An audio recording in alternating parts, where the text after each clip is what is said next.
Hello? Can y'all hear us now? Can y'all hear us? Hello. Can y'all hear us? Oh, I want a nigga with a wedding ring. That's it. I had to have that nigga with the wedding ring. Hold on, I'll be right back, y'all. 1 second.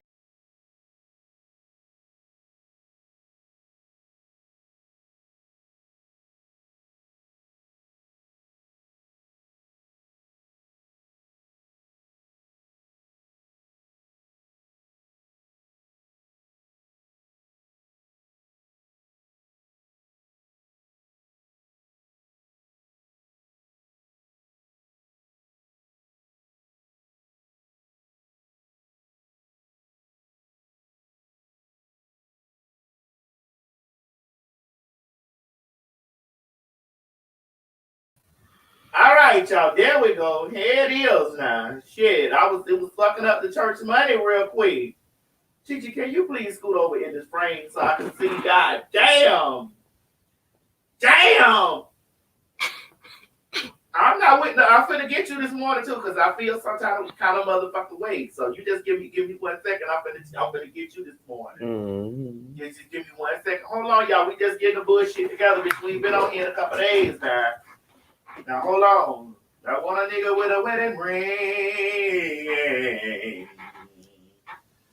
A black card to take care of everything. See, I fuck him in the living room.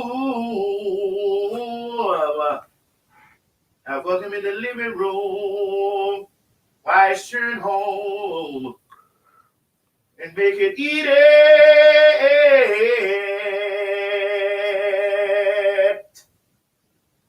Oh, while my period home. Cause I'm a nasty hoe, a red bone, but a classy hoe, I am jazzy hoe. Don't be scared, cause if you're curious, just ask me hoe, cause just dick like it comes quite natural. Cause I'm the baddest bitch alive. Who's bad? Okay, do I like this background right here, or do I like the other background? You like this city background? Mm-hmm. Or you like this city background right here? Let me see, it's this city background right here. We need to do the 305 background. The 305 from the city girl. Ow! What about that one? You like that one? No, I like that one better. You like that one better because it's more bright? Mm-hmm. It's gonna be a bright sunshiny trade. Yeah. I need somebody to give me some vocal lessons where I can learn how to sing for the Lord. Did you think I'll be a good singer for the Lord? Mm-hmm. For my Father that strengthens me. Mm-hmm. That strengthens me. My Father that strengthens me. My Father that's in heaven that's watching you. That's why I still love him like I do. Yes, ma'am. Hey, y'all, good morning. I had to get some shit together over there, girl. Hold on. Oh! She almost fell down. You was going to let me fall down like that. Shady. Oh. She was going to let me fall down. You need to take this long ass house dress off, bitch. You almost ripped over this long ass house dress you got on. It's my house dress that almost let me fall down. I'm just going to call Life Alert. I ain't that old bitch. If we don't call Life Alert for Miss thick ass Miss Mary, we damn sure ain't calling Life Alert for Miss Me.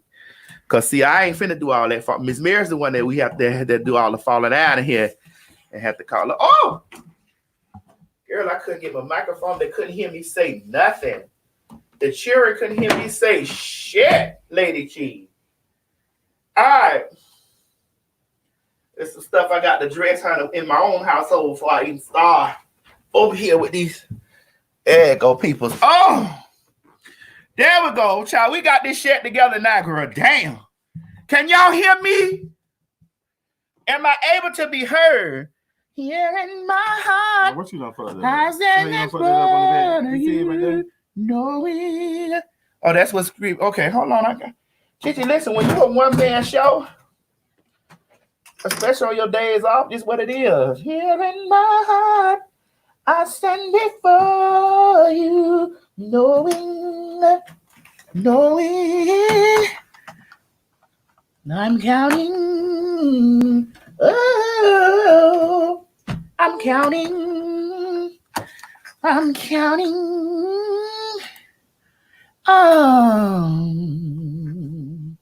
Yeah. You ever watch Camp, Chi? It might touch your life. You start watching Camp, it might touch your life. Here in my heart, I stand before you, knowing. I want some shit. Oh, you want some shit with some bop in it. That's what you feeling. You feeling ratchet, or you want some shit that got some bop in it. Okay, I got you, Chi. I understand. You gonna get some shit with some bop in it in just a few minutes. Okay, now I can see over here. All right, I can see over here now. I couldn't see at first. Now I can see. Okay, let's get this together. See this right here, Chi? You scroll down like this, girl, in the name of the Father, the Son, and the Holy Spirit. And then you sit here and then you do this.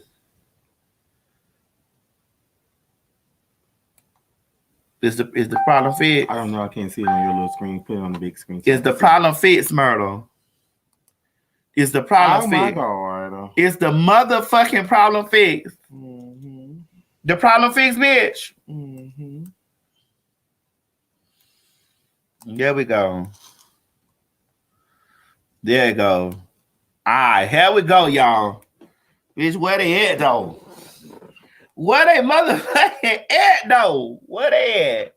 So, hey, everybody, how y'all doing? Good morning, honey. This is the morning show with T.S. Madison, honey. And listen, I don't give a fuck if it's 1 o'clock in the afternoon, 11 o'clock, 12 o'clock in the afternoon. It's morning somewhere else, okay, bitch? And if it's morning somewhere else, it's morning with me. I just got up, put some lipstick on, and my little Richard hair and my sundress. Miss Chi cannot accept my son. It's something about my sundress that Chi can't accept. Yeah, maybe because his shape not gonna look the same way mine look in the sundress. But it's something about my sundress that won't let Chi be. All right, so ladies and gentlemen, how was your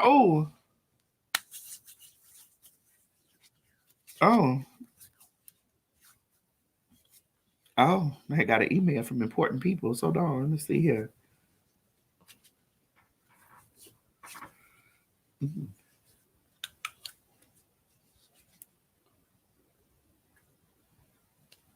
Oh.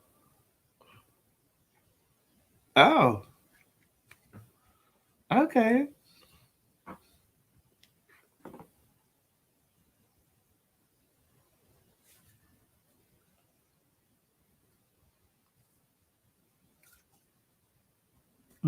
Oh. Okay. So we in there like swimwear. Okay. That's a good thing to know. That's good to know, honey. That's good to know. Oh, I need you to help me set up my member. Well, let's talk. Let's talk. Yes, I received the email this morning. Did you get members now? Well, let's talk. I'd like to talk first. How about that? How about if I get in the spirit of talking? For a few days, Shisha, you've been acting really, really funny. Girl, hi, girl. And let me make sure your microphone here so they can hear you, because I need to know the explanation. For a few days, you've been acting really funny, girl. Like, I mean, I understand that we're quarantined in this house together, and that we've all been out, and you have your sets of friends who are my friends too. However, I choose to be quarantined a little bit tighter than you do, because my mother suffers, from certain situations in her body, and I don't want her to be affected, because it will be detrimental to her. So therefore, I just choose to quarantine a little bit tighter than you do, and I like, for everyone to stay on the other side of the door while I stay in. I've been noticing, honey, that for the past couple of days, honey, you've been slight tootiest, as if I have done something to you, or something is done. I know that there's lots of mood changes going on because of the COVID-19 situation that's going on in the world, and maybe that you don't like being shackled on your feet, so you can't dance and you can't praise him. But I'm just saying, I didn't do it. Girl. You eat, you sleep, you watch TV. Right. The air condition be on. Sometimes it's not. If it's not, go. You know the weather is bisexual. Mm-hmm. You know the weather flip flops. It get on one side, then it get on another one. If it's too hot up there, go across in my room. Mm-hmm. You know we have 2 air conditioners. One that heats the bottom of the house. One that cools the bottom of the house. One that cools the top. You can cross. No, I got it. You can cross the hall in my room, flip the switch, turn the air conditioner on. If that's making you, if you're in a situation, but I've been noticing some tension going on, and I need to address it in the public. Let's do it. That's what what's the tension? I don't. You want to get out of here. That's what it is. You want to be out. I mean, listen, I still can go and come, but I haven't been doing it. I just be doing my own thing. I know you be doing your own thing, but girl, I just been feeling tension towards me. Is it me? Girl, for what? I don't know. That's what I'm trying to say. Because see, I do understand that, you've been very much so, you the way you handle, certain situations in your spirit is through, and it's just like I haven't bothered you anything about that. No, but if I had any problems, sweetie, I would tap. And when you, but I don't want you to be very mindful the way you tap my shoulders. Yeah, no, that's a little too hard. That's a little too hard. Maybe you should tap on the door first and then say, "Hi, I'd like to speak to you." That might be the tap that you should do first, because this tap, I feel aggression in that tap. Girl. Yes. No, but I'd rather you tap on the door and it'd be like, TS. Baby, come on. No, but I ain't got a problem with you, girl. I'll just be chilling. Okay. Well, I needed to address that. I need to pull you to the side, because some people be in the comments saying, "What's going on with Chi? What's her tea? Girl, what's she acting like this? Girl, stay out the comments. You get what I'm saying? Oh, I did tell you that, but then I'm also looking at the people acting like, "Well, girl, what's her tea on the show? Girl, is there some tension behind the scene in the house?" It might be a little tension because we in the house together, bitch, and we see each other every day. Every single day we see each other. And here's the thing. This is how relationships work. This is the way relationships work. Relationships, friendships, fuckships, marriages. These are the way that relationships operate. This is why I tell people that want a substantial relationship or want to have a relationship where it lasts long. Mm-hmm. They shouldn't live in the same house together. I don't feel that, especially if y'all don't have no children. Now, if y'all got kids, that's a different thing. But I just feel like in order to have a strong relationship with your partner, or with the partner needs to have his or her own motherfucking key to their own door, where they can, when there's problems rising in the spirit, they say, "You know what, friend? I love you. Not today." And then you tiptoe out like this, and then you go on in the spirit. You feel me? And it saves the relationship. Go home. It saves the go home. It saves the relationship. That's just the way I feel. I'm 43 years old this year. If God get me to October, I'm going to be 43. And in my years of doing the things that I've done, okay, and doing the things that I've done, I feel like that's a salvaging point to the relationship. Because as soon as we start back working and doing the things, you remember that time when we was on YouTube and you had told me, you came downstairs in the kitchen. No, we was in the room. Well, wherever we was at. In your room. And you was asleep. And you was in my bed. I rolled over. And rolled over and looked at me. Yeah, this is how it happened. I was asleep and you rolled over. You were watching something on TV. You rolled over. And it was like, I don't like the way you don't let me have company over here to the house. That house said, "Oh, you don't?" I said, "Oh, you don't?" I said, one moment, please. One moment. And in that one moment, I rose my big fat ass up. It wasn't this chop, but it was another. Was it a bomb? What was it? The one that you always were. The one that. It was the Chinaman bang. But it had 27 pieces in the bag. I don't know what it was. The favorite one that the real one that you used to always wear. Oh, I wish I could find that video. I wish I could find it. It ain't on YouTube no more? Murder, you know what? Oh, girl. You know that big motherfucking Michelin time man neck asshole. You know this. Oh, my bad. Bitch. So I wish I could. I think it's on my hard drive somewhere, on one of those hard drives. I rose up and I stated to him one moment. And I got up and I said, today is the day that we're going to get you an apartment. P-A-D-M-A, apartment. And we rose at that day and we went out and we found Chi an apartment. That was in 2011. It was. Mm-hmm. Was it 2010 or 2011? 11. We went up and got Chi apartment. Because my thing... Well, the ending of 2010 going into 2011 because I moved in January, I think January 1st of 2011. Because my thing is, I'm going to tell you this. When you start feeling some type of way in somebody else's house, you got to raise up. Mm-hmm. I learned this by living in the house with Miss Mary. Miss Mary always told me, my house, my rules. So anytime somebody tell you my house, my rules, you know what that means? You got to start saying the same shit. My house, my rules. That means you got to go out and get your house and make your own motherfucking rules. Mm-hmm. I'm not a friend as open and friendly as I am online. And when you run into me in public, I'm not a girl and as much as y'all done seen people come over here to the house or watch or people watching the show in the audience, I'm not social like that. Mm. I'm not social like that. That ain't my swag. I'm social on Monday nights before I start. And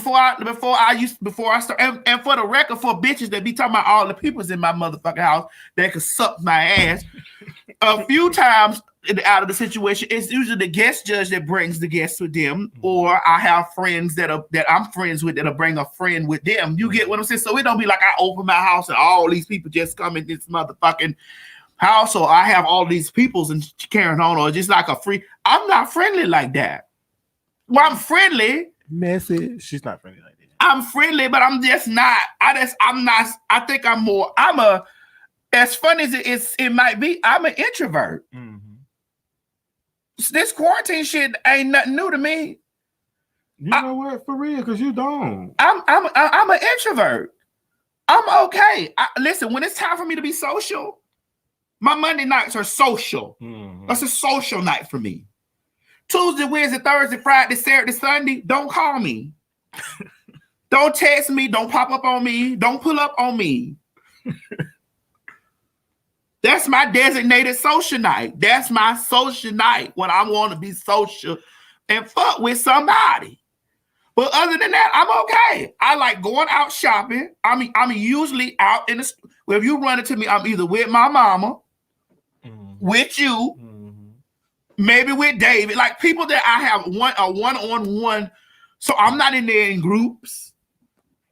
You understand what I'm saying? And this is the misconception that people have about me online because they probably done seen the camera pan out there in the audience. And there's audience people out there, or they done seen my mom in the kitchen cooking and we having an party. I like gatherings. I like to have get-togethers. I like to have this stuff, but I like it once every so often. It ain't like I got a million motherfucking hoes running the in and out my shit and everybody know my motherfucking business and shit. I hate when you pussy ass hoes be out there really trying to feed that to the public like 1,000 bitches being a bitch shit and chilling and legs cocked back and knees open and shit like that. That's not how it works. I am a very introverted person. I'm social, but I'm not. Mm-hmm.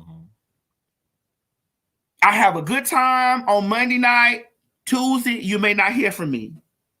I might be out in the public. You see it right there? On the big screen right there? The little piece right there? What?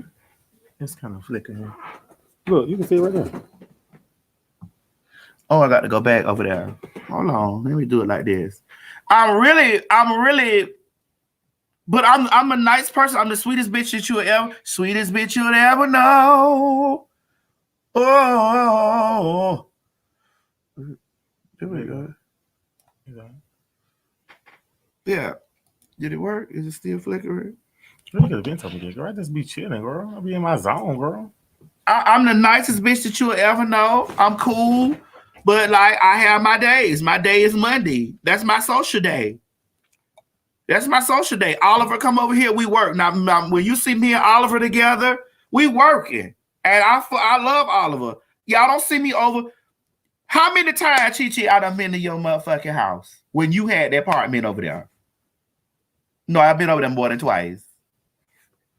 Okay, 4 times. No, I've been over there more than 4 times. But you used to have lots of company. But it was in company. It was the people there who, when I was, it was Tay, Rika, there was it. And then the boy who I was dating, it wasn't like a lot of people over there. Probably when you came, you probably made the 3rd person, but it was just only be us 3. No, Chicha, you like company. But it wasn't a lot of people over there. Well, it was more than it was a lot of people at one time. Oh, for my birthday, yeah. But other than that, it was just me, Tay, and Rika, and the boy Anthony, who I was talking to. I ain't have a lot of people. But I mean, I used to cook in case you did want to come, because I'll tell you what. Well, there was a time that I did arrive over to the Chi-Chi's pod, man. And I'm not a smoker. I don't smoke weed. Yeah. You get what I'm saying? I don't like loud ass music. And this was back. You say this happened in 11? This was 9 years ago. I was what? 30 what? 32? Oh, yeah, but you weren't having on that. I was 32. Bitch, I'm 42 now. 43. Bitch, I was 32 and still in my way up. I don't like all that loud music. It's a funny way to describe me. I'm a trap ass bitch. I like trap music. But I like to be able to flip the switch. I just flip the switch. I flipped the switch. It got to go off. It has to go in the off position. So she came over there, girl. We ate. She ended up going to sleep. I told her to go in the room because we finna smoke out here. She's like, no, you know what? No, I said you ate. I sat for a while. I even laid on the floor. And I told when you got sleepy, because I know after you ate, you was like, well, girl. Yeah, I laid on the floor. Even though you had a sofa and stuff like that, I laid on the floor. I told you, bitch, if you want to go.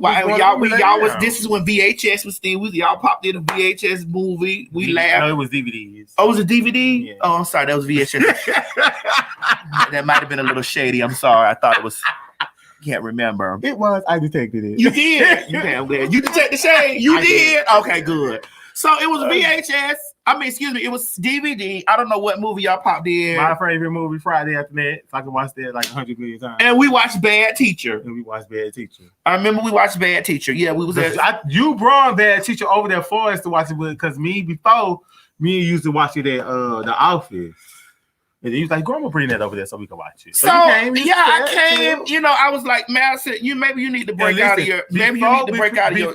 Before she got over there, I already tell them hoes, listen, she gonna come over here. She ain't gonna be with all of that. So once we get her full, we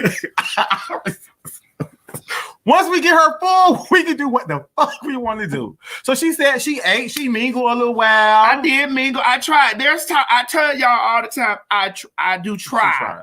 I try. I try to be a better person. It's not like you can't reprimand me about something and then I'll be like, fuck y'all pussy asshole. I might be for a few days, but then I might go in my private space and I might ponder over it and I might think, and then I might try to be in a space where I'm like, you know what? Maybe I just need to, maybe I go and I do think. If you approach me about something and tell me something wrong, this and the other, yes, I am going to go think. I'm not going to go think in the immediate space that you want me to think in, bitch, because I'm right in my brain. But if I'm sitting there and I start weighing it out, and if let me put it, and if I value you, I have to value you for any eyes that's watching. I have to value you first to sit back and start, thinking like, okay, well, maybe I need to, or value something that we have. So, boom, I said, my daughter say I don't come over there to the house. All right, so here we go. I get up, I go over there. She got company. Yeah, I'm a little funny by company.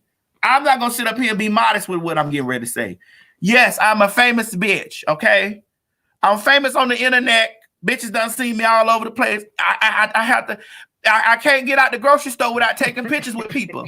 So it is what it is. It's just the truth. This is just the way my life. Well, my life been like this for years. Okay, I can't get out the grocery store without taking pictures with people. Sometimes I want to occupy space where I don't have to take no fucking picture with nobody. I can just chill, watch the TV, whatever. Or these people around me know that's T.S. Madison, that's Auntie, that's Mama's, And sometimes there might be a person come up, and I'm like, I'm gonna take the picture because I love people that love me. I love my Maddie mom. I love that. I love it. Okay, but when I'm occupying a space, a down space, that's the space I want to be in, is in the down space. All right, so I come over there, there's people to the house. Boom. I ain't say nothing. I was ready. If I had to take a picture, I'd take a picture. If I had to. If I had to take a picture, I could take a picture. I was ready for it. I was cool with it. Okay. That wasn't in the space. Everybody was eating. We was eating. We chill. I lay on fly, watch TV. Girl, one movie went off. We didn't get the opportunity to watch Bad Teacher because after Friday went off, I don't know what was in the spirit of Friday. Maybe it was the Day spirit. Yeah, she wasn't using all that. So I slept. When I got up, they had already rolled. I went to sleep in the middle of that movie, and I got up. I got up and I started to put on Bad Teacher, and Chi-Chi got up. No, I opened Bad Teacher. Mm-hmm. Chi-Chi got up, turned off the television, and turned on the music. Music went up from the little point there on the radio to this, like the volume went up.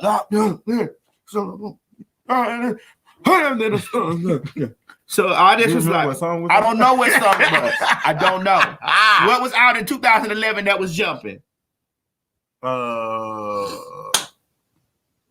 group I always ask you about.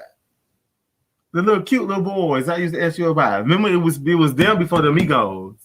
Travis Porter. Yes. Make it rain. But I like Make It Rain. It was something else. It was some other trap shit. It was some trap. It was some Future. It had to have been some Future. I want to say probably at the same time. No. Was it at the same? It was time because you said. I was like. Girl. And then I saw everybody else in the house had them rolled up their joints. And they was getting ready to. I was like, okay, so this is a subtle to me. This is the way I absorbed it. It might not have been, but the way I absorbed the situation, it was subtle. It was a subtle to me. Ma'am, it's time for you to get out because we about to do what we do. That's the way I took it. It might not have been. There's silence over here, so that means that's what it was. No, stop. Because at the end of the day, I've been told you before all this. I said you could go in the room and lay down because I said after the movie, we finna do what we do. I said I just want you to come up here, get something to eat because you always say you don't ever come, and then you know what you do. Say, girl, I'm coming, and then the bitch call your phone back later, be like, well, girl, where you at? With murder, sleep. Girl, I wasn't feeling it. Girl. I wasn't feeling it. My spirit tell me don't do it. But my spirit told me didn't do it that day because I did feel some type of way when I was boarding my vehicle. I went outside to board my vehicle, and I did feel some type of way when I got outside. You get what I'm saying? And I did told you. I didn't wait days later. I told you the next day, because I was like, you're in a stupor. You're in a stupor right now, so I'm not gonna, try to rain on your parade. But I felt some type of way, and I said that I am not returning to your home, and I don't want you to feel no shade like that. This is for the same reasons that made me not come there. It all happened, like my spirit, like it all happened. Like, girl, had they go smoking. I'm not with all that. I don't like a whole congregation of people. I don't like that. But I try to bear it.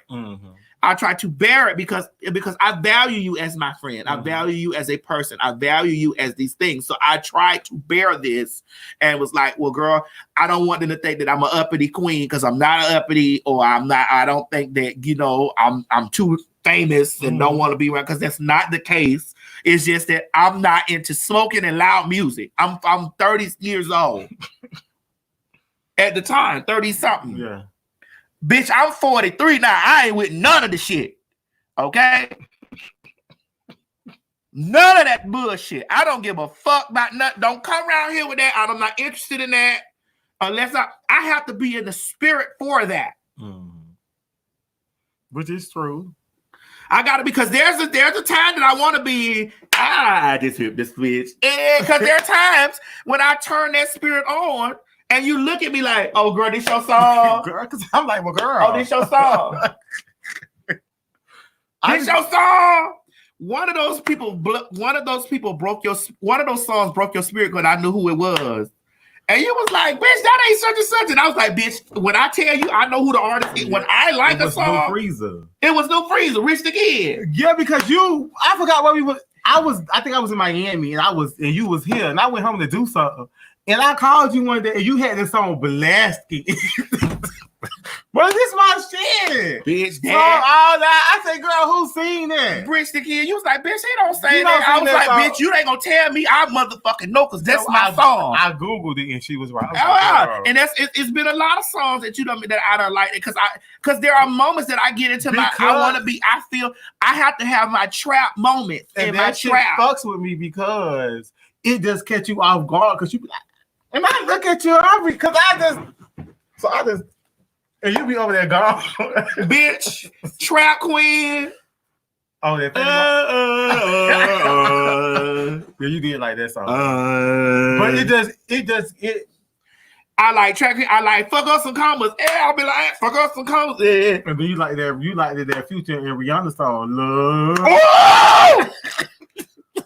Oh, bitch, that love. I felt that is those are my trap moments for me. That's what I feel. Cause y'all, I was a trap ass bitch. But it's for me, it has to balance out for me. I was a trap asshole. I fuck trap niggas. I know trap niggas, the bitch. Trap niggas call my phone now. And I'm like, I don't do that anymore. And then be on the line like, call me Friday. You hear what I'm saying? Maybe that's how I'm feeling. Like my mode may be like, hey, fuck us some commas. I like fuck us some commas. I like New Freezer. I like, what else? What other trap shit? You got a whole bitch.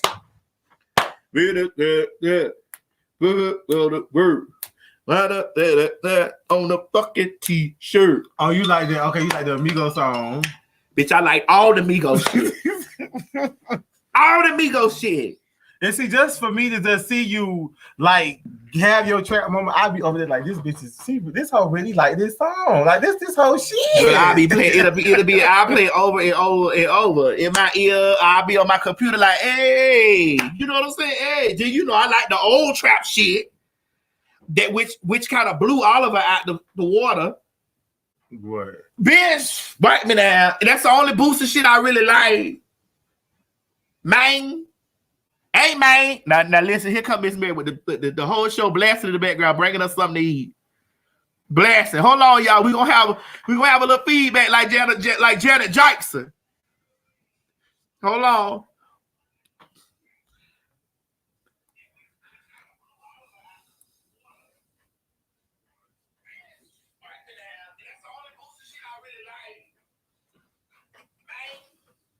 Oh my God! Thanks, Miss Mary. Thank you, Miss Mary. I know y'all saw me texting y'all behind. I ain't getting no message from you. We ain't getting no message, Miss Mary. Thank you, Mama. Thank you, Mama. We got smoothies and oatmeal. Oh, she did 11:46. My bad. I said I ain't even looking at my phone. You was right. I saw you looking at your phone. Good morning, everybody. Thank you, Mama. Girl, Miss Mary made it down. Mama, I'm so proud of you. God, I got to give her a raise, y'all. I got to give Miss Mary a raise. Miss Mary said, I got oatmeal and smoothie. Yeah, we got oatmeal and smoothies. Honey. My mama say, listen, we finna get that pressure. We finna get Miss TS blood pressure together. TS blood pressure. That's what they gonna call So me. when I move again, you'll come over there? No. I'm gonna help you move in your shit, Chi when the time comes. I'm gonna need you to slide one of my credit cards because you got to go shopping for me. When it's time for us to get when it's time for us to go out looking for your place, because we'll have that time. The people will see me doing again, right? But I mean, am I gonna visit you? Yeah, you know. What does that mean? I'll help you decorate. I'll help you decorate. Yeah. So, that was my story with it. I have my trap moments. I have my moments when I be like, fuck up some commas. Hey. Now, one day we woke up, and that's on Facebook. You say, we woke up feel like two whole thoughts this morning. Oh, oh yeah. That morning you just rushed in the room. You just rushed in the room. You said, "Chi, girl, I was like, girl, what the fuck did this bitch be in here dreaming about? I did one morning. I got up, came in your room, and was like, "Girl, I just feel like Chopper style, girl." I was looking at you. I was like, "Mother, you okay?" You was. You thought something was going on. Maybe it's a chemical imbalance in me. Maybe I might be bipolar too. I won't say that you're bipolar. I just feel like, see, you done had your fair share of partying, cutting the fool. And, when we was younger, when I first met you, you was still, young. I was still, yeah. And you still what was that, 25, 20, what? 20. Bitch, I was 24, 5. I was at 25? How old was you? 15? 16. 16? I was 20.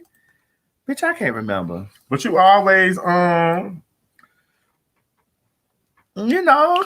always, like you were still kind of trapped, and then I guess over the years your trap is slow. Well, because I started working, like you started really working. I started focusing on my income. Like business was very important to me. Business became a little bit more important because I was a master. I started making a substantial amount of money, and I was like, and yes, money does come in and change situations and stuff like that. It does, because when you start making a substantial amount of money, your moves change, your surroundings change, and there's nothing wrong with that. There's nothing wrong with your moves. Moves.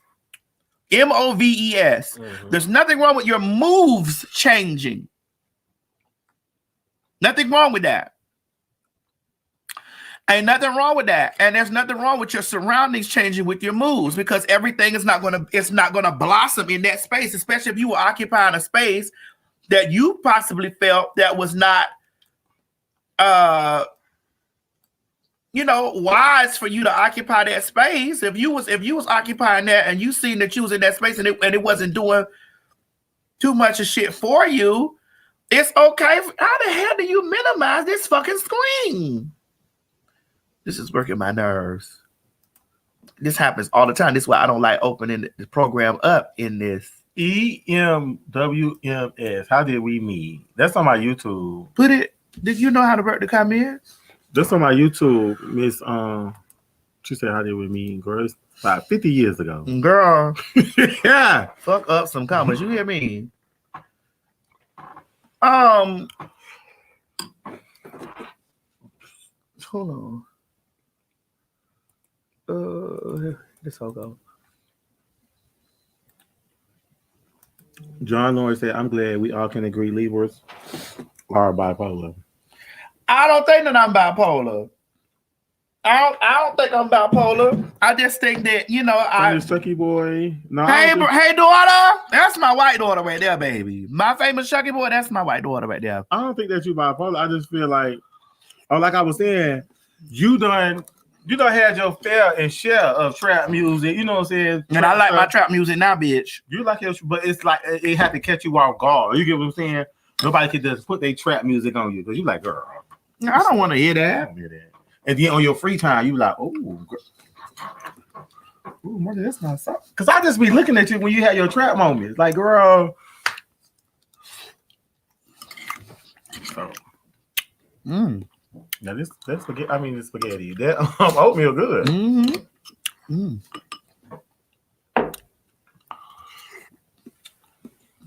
Nah, I just been in my room trying to get somebody to do me some stuff like this, just trying to work on my little shit. Trying to get my shit off the ground. So don't think I was acting funny. I do feel it. But it doesn't. It ain't got nothing to do with you. What I be telling you, girl? Stop. See, this is my problem. Well, then you have to very much so. What you got to do for me is you got to walk in there and tell me, "Hey, Madison, this is what you should do with your friends, people that you care about, other people that you don't give a fuck about. Let them go."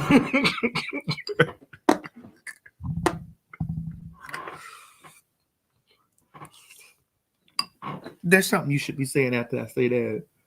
What? Message. Oh. Say it again. One more time. Another motherfuckers that you don't give a fuck about, or done show they true who they are. And you let them do like the motherfucking Cowardly Lion and all the rest of them other motherfuckers that was in the land of Oz. Let them hoes ease on down the road. Message. And that's message hoe. Right. Message. Other than that, Mm-mm. you tap a bitch and you tell them, hey. Hey girl, I do apologize that you felt those type of ways. No, don't feel me. I don't want you to apologize. I felt that way. I want you to clear it up. Be like, hey Maddie, girl, I'm going through something inside of me. So I can remove me from that. Yeah, you understand what I'm saying? And be honest, I do try to do that. Mm-hmm. I do. Hey y'all, I ain't in the mood for this today. But that's how you, when you ain't in the mood, you come downstairs listening. Or you'll text me, hey, bitch, I can't get it together. Give me a few minutes. Now, it may take me an hour. It may take me later, but I'm telling you right now, I just can't. I can't get it together. Mm-hmm. I do try to do that. I can't get it together. I can't get my space together. Mm-hmm. I can't get my thoughts and emotions and feelings together right now. So I can't fuck with it right now. I can't fuck with it. I can't fuck with it. I can't fuck with you. I can't do it. I can't do it. I can't fuck with it right now. I don't feel like it. I don't feel like it. I don't feel like doing it. I don't feel like working. I don't feel like being in that space. I don't want to argue with you. So with me not want to argue with you, for us to still be good right now,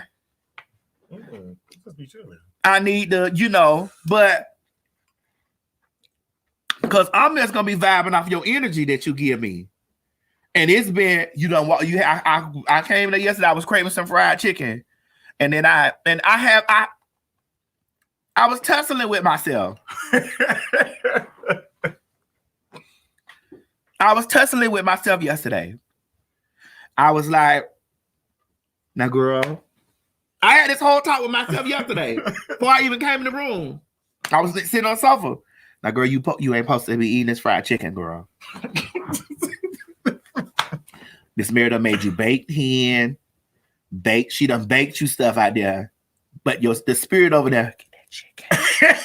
It was yesterday. Bitch, get some just chicken, fried chicken. I was like, girl. So I came in the room. Hold on, y'all. I gotta get this motherfucker. Who is this?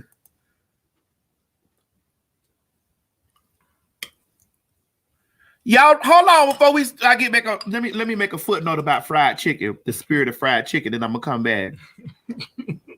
Right now, I gotta focus on a pussy ass nigga. There's a fuck nigga. Oh my god! Right now, on Periscope, this thing right here, this little dial right. If y'all looking for this fuck nigga with this church suit on, looking like a deacon, bitch. That's getting ready to bury himself. This fuck nigga, Jeff Message. B. Triple O, meaning all your T cells is 000, bitch. Oh my god. You fuck nigga that's on my page right now that done found this fat man. Put this fat man pussy in your mouth, you nigga, you. Message. You motherfuckers that be trolling and find yourself somewhere in my situation, you dog ass, deacon ass, bitch, because you ain't no deacon, you's a deacon ass, hoe ass, digging the throat ass, hoe ass, wide spread out booty ass, fuck nigga. Booty ass, fuck nigga. Message. And it could be a troll using his dead granddaddy's picture. Hoe ass nigga. Oh my life. What is you over here on the Maddie in the morning show, motherfucker? Don't you need to be covering your ugly ass face up from the corona? He looked like he has the corona. Bitch, ugly ass, hoe ass, bitch ass, toe up ass, dick in the mouth, long folk ass, dirt ass nigga. Fuck nigga, hoe ass. Fuck nigga. Message hoe. We was over here having a good time, and you want to bring your homo thug. That's how y'all homo thugs work. Homo thug, don't come over here with the bullshit, bitch, because you want to suck a bitch dick. This bitch is daytime. You know your hours of operation, you dick sucking ass nigga. Nigga, you know your hours of operation is before 12. I'm at bitch between 12 and 6. You know that. You know to already have your motherfucking roses together. And see, the problem is, bitch, you can't find me on motherfucking them whole sites, bitch. So you over here on my Twitter, cause you been looking for me on them whole site, cause you want to suck my balls, message, and my daughter's balls while we eat oatmeal. Cause you like a fat chick with a dick, motherfucker. Cause your face picture give me you like a fat ass nigga with a dick.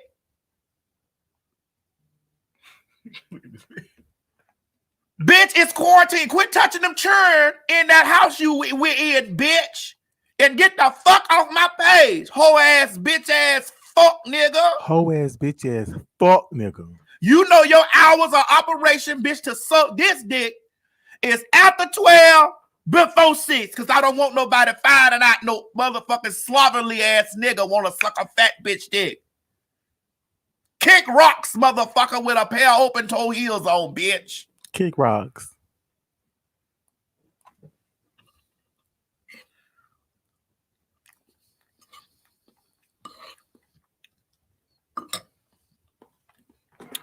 Now let me get back.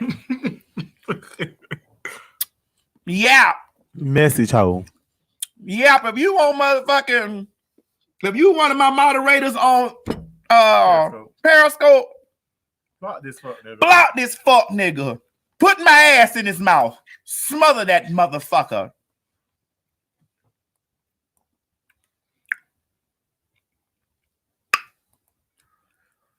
I love you too, Millie. Thank you, baby. See, I get to see all the comments in the program I'm using. I see you on Periscope. I see you on Twitter. I see you on Facebook. I see you on YouTube. I see all your comments. If you whatever you're watching it on, I see all your comments over here. Fuck nigga. I see it. I'm gonna put me some moderators over there on my Periscope. I love you too, Diana. Now, girl, talk about this chicken, girl. What you was talking about? All right. So yesterday, you know, you said you was contemplating. I was battling. I had a battle with it myself. I was battling. So I was windmilling. The good chicken. So it was you. Then you had the chicken on that side. It wasn't a chicken. It was two of me. It was two of you, and one had chicken, one didn't. It was It was two of me. So the other hoe that was eating the chicken, we like, girl. No, it wasn't. They was eating. It was just like, you know, it was whispering to me. It was like, you know, you want some chicken. I was like, what happened now? Greg, do you hear this, Greg? So I was like, oh girl, I want some chicken. I just went to seeing the I didn't even see the chicken. I went to seeing you know how the flakes from the chicken be in the box. I went to seeing that. I went to seeing the flakes from the chicken in the box. And the gag is, I'm not as fat as people as people think I am. I'm not fat. I have fat tendencies. Okay, I do. I have fat tendencies. I might got a little kangaroo pouch, but I'm well proportioned. It's called a fupa. A fupa. When you have kids, that little pouch right there to sit over your coochie, fupa. So I heard the motherfucking chicken say, I couldn't make it out at first. I couldn't. But how long you was down there pondering? I was like, what is that? Yes, I was like, what goes on? Yes. I'm gonna put you in here, Craig. I just need to finish telling my story now. Because you'll come here distracting me trying to get me to eat eucalyptus plants and shit. Some celery juice, Craig. And celery juice. So I hear the chicken. I was like, is that chicken? Then I started seeing the flakes, the chicken flakes. I did. Was you up or you was dreaming this? No, I was sitting there watching. So you was having a vision. You know, we was watching. Me and Miss Mary was having a True Blood marathon. Oh yeah, okay. She watched y'all complete the whole thing. No, we on season 3 right now. Oh okay. We're gonna go back after I watch this. After I do the show, and we're gonna go back and finish watching season 3. I try to do a season a day. We did season 1 and season 2 in 2 days. That's why I didn't come on here after the Easter show. We started watching True Blood. Miss Mary was like, "This thing crazy," but was laid up there into it. She had got into it. She had got into it. Go ahead, because it drew. So I came upstairs to you after I figured out that it was chicken. I came upstairs to you. I came there. I said, "Hey, Murder," because you had been social distancing from me. I felt it in my. That's the way I felt. Girl. You had a social distance from me. So I was like, "Hey, Murder." This is why I do this. You want it? Hey, Murder. Then you said, "Murder, you don't want no chicken?" I said, You say, "Yeah." You know, like sure. So you want a fried chicken? I say you gonna go downstairs and warm up that food that Miss Mary cooked? He's like, "Yeah." I said we can add some fried chicken to it. And I not only do I want fried chicken, I want potato salad. I want a potato salad too. I wanted potato salad as well. So Chichi was there. I was like, "Murray, you ain't hot," because it was warm in the room. You was like, "Yes." I was like, "Well, girl, why you laying here in the heat, and not going in and turn the air conditioner on, girl? The air conditioner, like, why don't you walk?" And it was 60 degrees outside. So why don't you open the window? Because it let some of the fresh air come in. Then you was like, "You know what?" Because you had the fans going in there. I was like, "Girl, it's kind of warm in here." Because it's cool everywhere. So now I'm like, "It's warm in here, girl." You know, you had to shut yourself. You was like, you had to really quarantine. But the chicken was calling me. So of course I'm not going to tell Miss Mary these things because Miss Mary knows that she not frying me no chicken. Miss Mary not frying me nothing. She not doing none of that right now. Miss Mary not frying me shit. No chicken, no fish, nothing. She could bake it. She's gonna bake. She's gonna bake a chicken. She's gonna make a chicken breast. You're not getting that. So I was like, "Well, let's roll over here to Publix and see if Publix got some chicken." So we went downstairs, got in the car, backed up. You know, well, I actually played it up. I was like, "Chichi, you still got to go to the stove. Come on, the stove closed at 8. Come on, Chichi." When you did that, I looked at you. I was just busting out. I was like, "Girl," because Miss Mary was so deep. We could have. Miss Mary was so deep into the True Blood. So we go get in the car. When I was riding down the street, and I said, "Chichi, you mean to tell me you don't want no chicken for real? No fried chicken?" He was like, "Yeah." I said, "Okay, good. Go in there and get an 8-piece and get me a large motherfucking potato salad and get me some boiled eggs because I'm finna go because Publix potato salad is cute, but it need a little work to it. It's cute for those girls that don't know how to make potato salad. Right. That potato salad needs more ingredients. So you just get me some boiled eggs. We got all the rest of the ingredients. Right. I got sweet relish in here. I got pimentos. I got all this stuff in here that I'm gonna add to a sugar. You know. So Chichi go in the store and call me on the phone. "Bitch, they ain't got no more chicken." I was like, "No! No!" I said, "Girl, they ain't got no drum. No, I don't even like drums. They ain't got no." You like, "Girl, they got chicken wings." I said, "Is it the chicken wings with the good crust on it?" You was like, "It don't look fresh." I was like, "No." You know, I used to work in Publix, so I ain't gonna give you no shit that's been sitting up there. They got the time on it, and the time expired. You done took that shit home, but done came back. I want my money back. Let me time the person to get that. So I just couldn't get the chicken. But Chichi did bring out the potato salad and the eggs. So I brought the potato salad home, doctored it up. You know, Miss Mary was still over. By the time I got it, Miss Mary was still deep into it. What my mama said? Go back. What my mama said? My mama in the comments. What my mama said? Right there. Go up. You said. She said, "Oh, I know you went to get that chicken." I knew it. Yes. Anyway, so We got back to the house. I doctored up the potato salad. I warmed up the food. My mom made some collard greens. She made some yams. She made baked hens and cornbread, macaroni and cheese.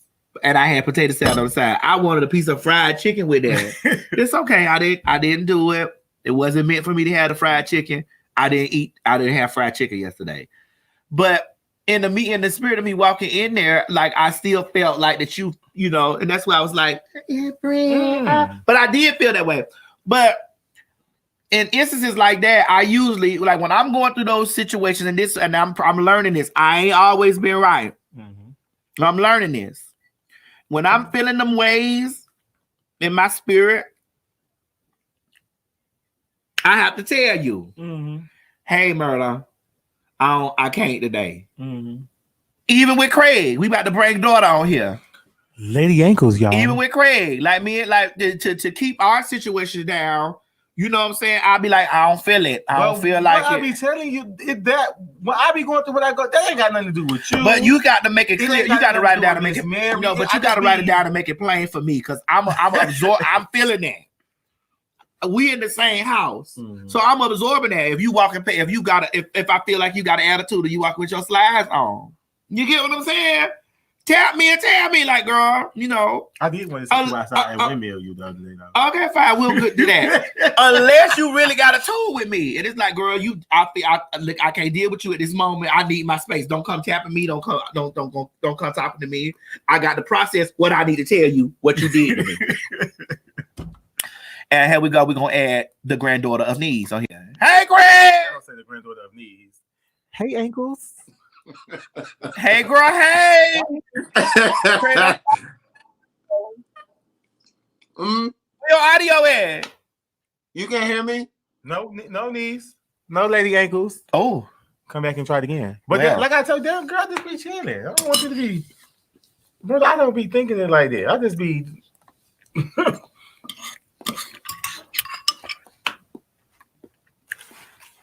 Well, I'm trying to practice being better on that.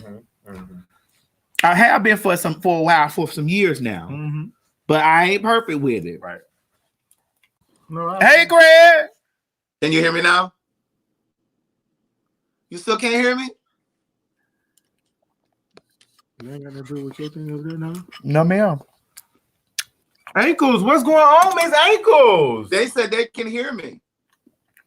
No. Wait, I can hear...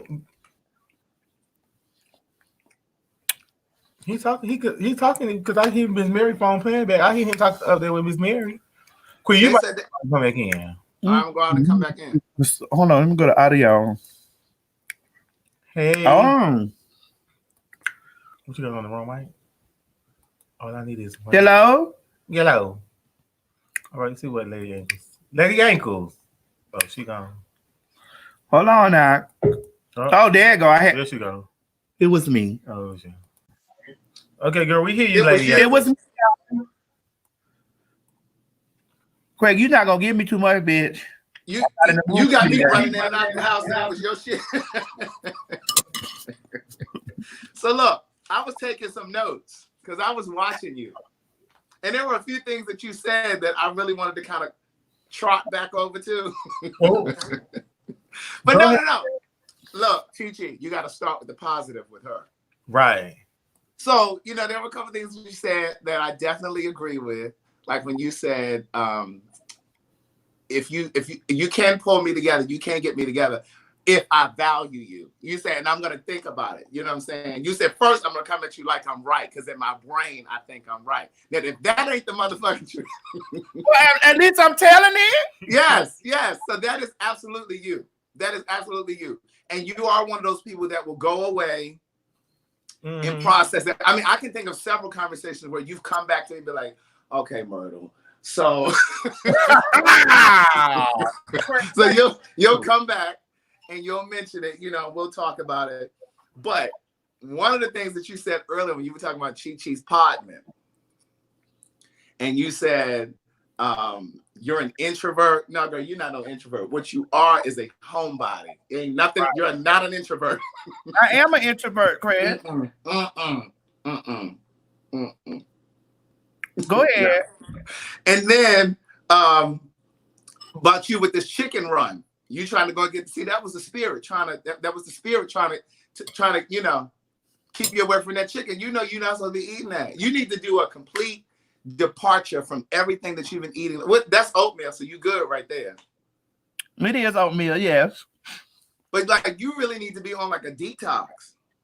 Like you need to be eating, like Miss Mary need to be seasoning your foods with all of those things that I was telling you that you said you bought the other day. Did you really buy those things the other day? She did not. Okay, with all that Mrs. Dash and all that. Right. Because Miss Dash, she got lemon pepper. She got a whole variety of different seasonings, but none of them have salt in it. So like all of your food needs to, Qualis is kept, all of Miss Mary's food need to be seasoned with that too. You're not going to give Miss Mary too much. I'm just saying. Mm-hmm. So, but like you really need to get on like a green diet. Like you really need to like do your green stuff in the morning. You need to start on that celery juice in the morning because it will detox your body. You need to go walking. Whether if it's like 5-10 minutes, this is walk. You can walk. Right. I also take my NutriBurst now. But you can walk. Right. Though. You exercise though. And then the thing that you were saying, remember when the Madam C.J. Walker movie came out, Self-Made, and you were saying that you related to her. Remember that lady passed? She left on up out of here from diabetes. And hypertension. Yeah. Mm-hmm. Thanks, Lady Ankles. I'd like for you to go back. Well, wait. And the last thing I was going to say. Now, I hate this wig, but I must say it doesn't look bad on TV. Now, in real life, but on here, it looks fine. But I will be getting one for TV when the time comes. A good one. I'll be having one of my Maddie Mob girls that know how to do whoop and stomp hair. Right. Make me a correct girl hair. Right, a correct one. So what correct? So right now, what you say? This is incorrect. that was incorrect. That one is fallacious. Oh, okay. But here's the thing. Uh-huh. I do think I'm introverted, Craig. I don't like. We have a good time on Monday. Mm-hmm. I'm not for Tuesday, or Wednesday, or Thursday, or Friday, or Saturday, or Monday. Well, she ain't bad. I'm not for that. And it's not that I don't like, but Craig, see, this is different for you. Like you just now getting into Craig. No, you are. You just not really getting into Craig. And then like you call me every other day with some girl. I was here, I was there, and I'm like, but Craig, no shade. This is something I've been going through. Right. Way before a lot of people even knew me. You understand what I'm saying? Like I've been going through this stuff. Like I've been going through, hey, whether it's trade or even trade in the store. Trade when we were in Baltimore. Girl, yes. Trade I've been following around. Like Trade wrote you was in Target. Yes, like all this stuff. This stuff been going on with me. Like this ain't new to me. Like I ain't new to that. And it's just like some days I just want to occupy a space where I ain't T.S. Madison, where I'm just, I'm just chilling. You know what I'm saying? I want to occupy a space like that. You feel me? And you gonna get there soon. Well, you gonna be like, girl, I know how to promote these books, but I just want to chill today. And then Craig, come on. When we went to do the gentleman's ball, let's do this. Let's just keep it all the way. We went to go do the gentleman's ball. And listen, I live out here on the east side, deep on the east side in Congress, okay? Yeah. If I lived anywhere closer to that city, it would be chaotic for me. Right. Yeah. Every time that I have set foot in that city and you have witnessed this with your eyes, Chi already know this. Chi already be like, girl, already have an attitude. Every time we're out, somebody stops. It's like like you can't go nowhere. So every time we're out. So I get it. But the reason why I say I still don't think that you're an introvert, because when you see these people, you're like, oh hey, you know what I'm saying? Like you're very that. And even like when that's not happening, like your personality is just outside of you. Like you're just like, we'll be in a store and you'll just start talking to somebody in the line, and I just be like, girl. But what I think that you're a homebody because like you do prefer to be home. Like, but like I don't think that your personality is introverted. I'd like for you to give me a Webster's dictionary Definition of what? introverted. Do it right now. Let me pull it up. Do you have it? What does it speak? Do you have it where it speaks? Yeah, it will say the word, but I don't know if it's going to give Okay, you the well, word. we'll just use your voice that you use on your audiobooks that are found on Craig the Writer Stewart. Absolutely. CraigTheWriterStewart.com. Okay, so it says introvert, a shy, reticent person. That is not you. I am shy. Girl, good night. Girl, stop the shit, girl. And then let me type in homebody. If I had that whole picture sitting right there, like, ha! But see, when you say homebody, you try to follow up like with them hoes. We say, I never leave the house. I never get. I never. No, you do leave the house, but like it says, a person who likes to stay at home, and that's you. Now you'll go shopping. You'll go eat. Craig, You'll go to the movies. You'll tear the movies up. You'll go shopping. But going to like one of your girlfriend's house to just go over there and my girlfriend's dead. Right, but I'm just saying, when my girlfriend was alive, I would drive an hour for that because that was my girlfriend. That's what I'm saying. So when she was alive, and I would go a whole hour to the house, and I would stay days over there. And we would not be in the house. We would be out shopping. We'd be out. You get what I'm saying? Because I have a person that's like me. They like to do the same thing. Right. She's like me. She's like me. So I like y'all not. Now it's not me being funny, Craig, but y'all not like me. Like I like who if I go out with Chichi, we go out or whatever, we could be having a good day, and then she'll do something that make me want to go home. It will make me want to go home. So that's all the times that we went home when we was out. Yeah, did we went home? You probably got on your phone. You probably did something. It was something that you probably did. But see, my problem is with her, Craig. This is why. I know what you about to say. Go ahead. Girl, a bitch can't do nothing on that phone, but you the bitch that phone 24/7. Wait a minute, CC. Not only is she on a phone, she's on two. Right. So she could be on her phone. You know, like when I first started working with her. Right. When I first started working with her, she was like, "Oh, girl, Myrtle, come on, don't be going live." But when she get in that car and she want to jump on that live, she don't ask nobody's permission. She don't say, "Do y'all mind if I jump on the line?" Like she just jump. She was like, "I ain't in the mood for that."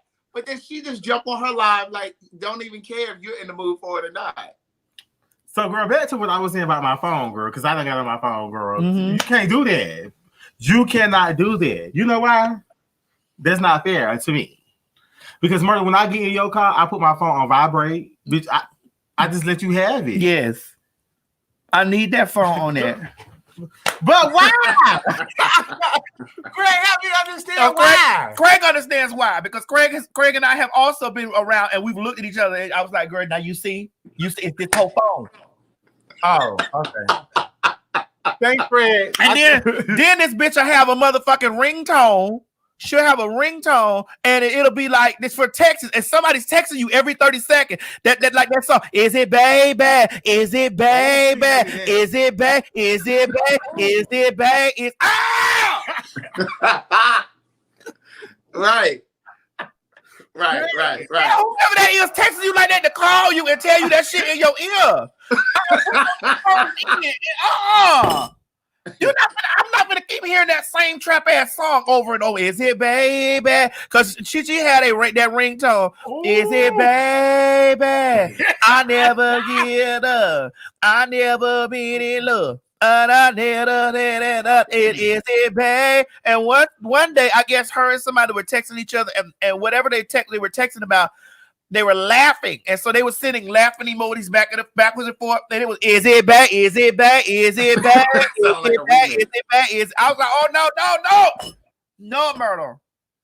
I don't have time.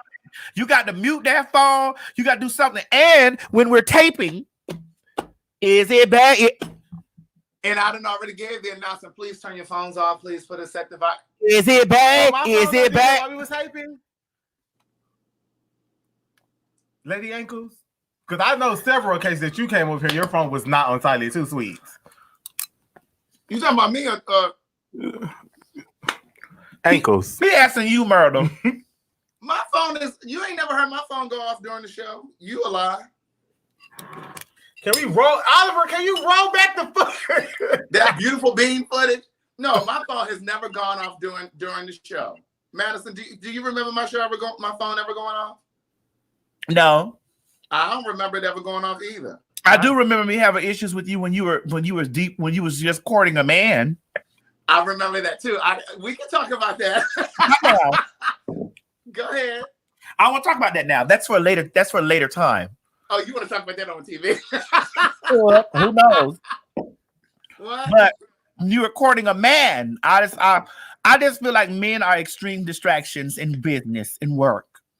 If you allow them. And majority of the times people allow them.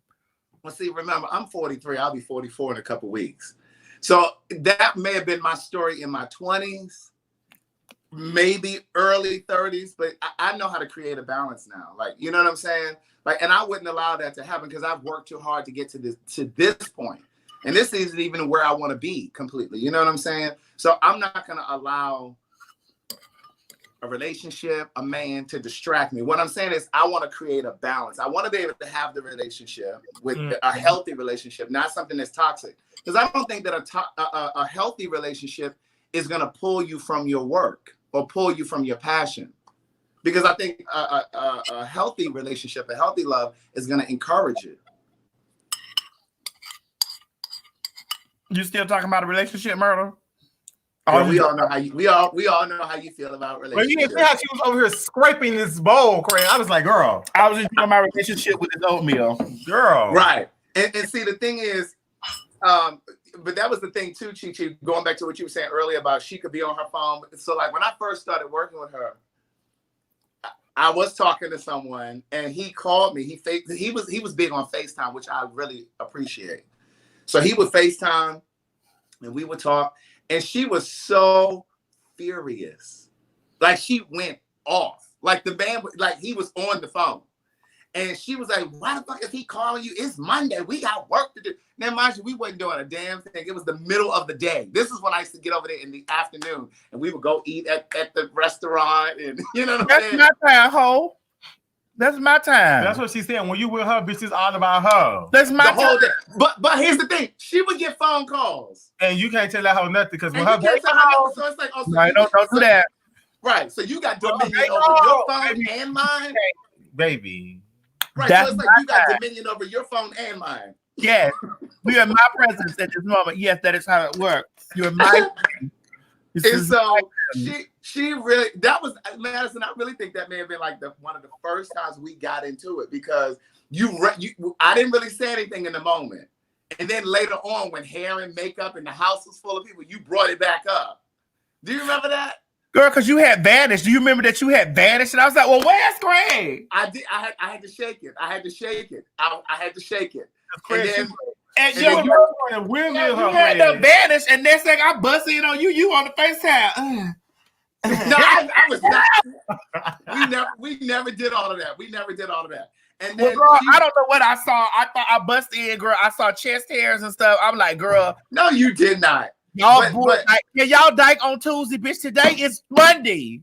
I don't give a fuck about that shit. And she was saying all of that. She was like, you call Craig on Tuesday. Tuesday through Sunday, you can talk to Craig. Monday is mine. This one we Bye, nigga.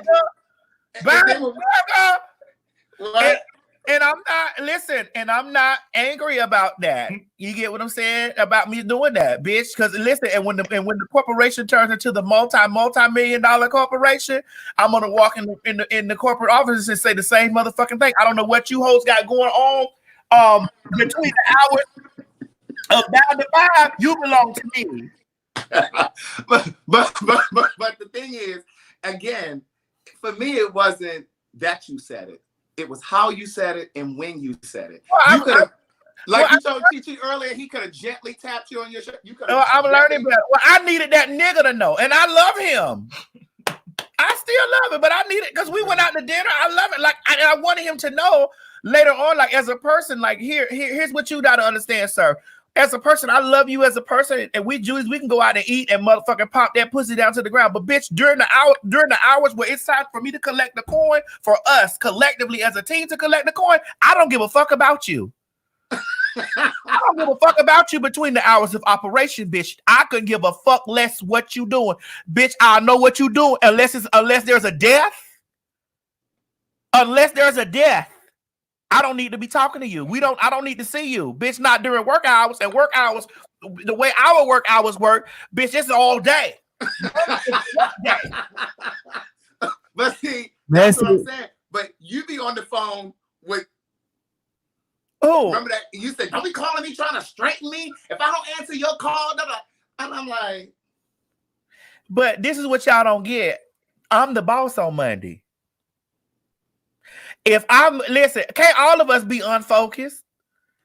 You work with me, bitch, to keep the listen. The foundation is only as strong as the motherfucking cement you put in it. And if y'all the mixes to the cement, you've never everybody else off of balance, what the fuck is you around if I'm off balance? But you've never seen me off focus.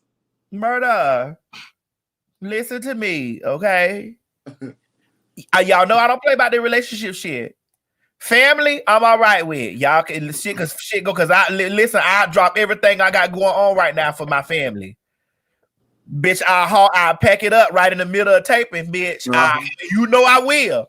Mm-hmm. You know, a lot of girls ain't like that about me, bitch. That I stop hours because they don't do that for their family. But the TS message, I don't give a fuck what's going on. If my mama sneezing wrong, bitch, in Dade County, bitch, I'm on a plane or in a car headed down there because that's all I got. That's it. I don't know how other people feel about their mama, but about mine, I ain't with none of the bullshit. Cause I ain't got near another one. You understand me? I ain't got near another family. Like that's all the family I got. So, bitch, I'm gonna drop it all at the drop of a dime, bitch. I don't give a fuck, bitch, if it's the winning lotto number. I'm out. Mm-hmm. But you know, I do feel like that all the flaws and shit that we got going on in our situation is what helps us know each other and know like going forward. You know what I'm saying? Right. Now, Craig, did you watch the new season of Insecure? I want to talk about that this morning. I did. Okay. Let's talk about the flaws and that whole friendship shit right there. That's the shit I'm talking about. Niggas is flaws in friendships and in business. And you said if it's allowed.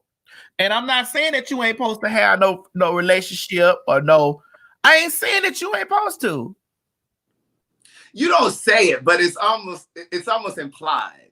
It's like, because you and I have talked about this before. I think your fear is that if I get into a relationship or if Oliver gets into, which Oliver's in a relationship now, that it's going to somehow compromise our business. And so, you know, I felt like that for a long time. Like, you know, especially with that guy, you know what I'm saying? When we were on the phone that day, because like literally it was the middle of the afternoon. We weren't doing anything. We were just sitting around at the house. And the mere fact that he called, it agitated you. And I was just like, girl, what? If she think I'm about to be single for the rest of my goddamn life. Well, Greg, it only agitated me on Monday.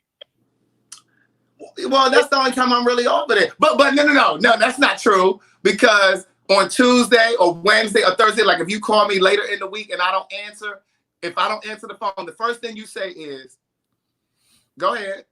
You acting funny? What's the second thing you said? That's my first thing. You acting funny? You must be able to, you on the phone with that nigga? That's why you couldn't answer my call? Usually that's how y'all nigga loving hoes do. So every time I didn't answer her phone call, y'all, it was always, oh, you must be with that nigga, or that nigga must be in town. Or you must be. That's how, and guess what it was? That nigga was on the phone with that hoe and he was in town. No, that was not always the case. Message.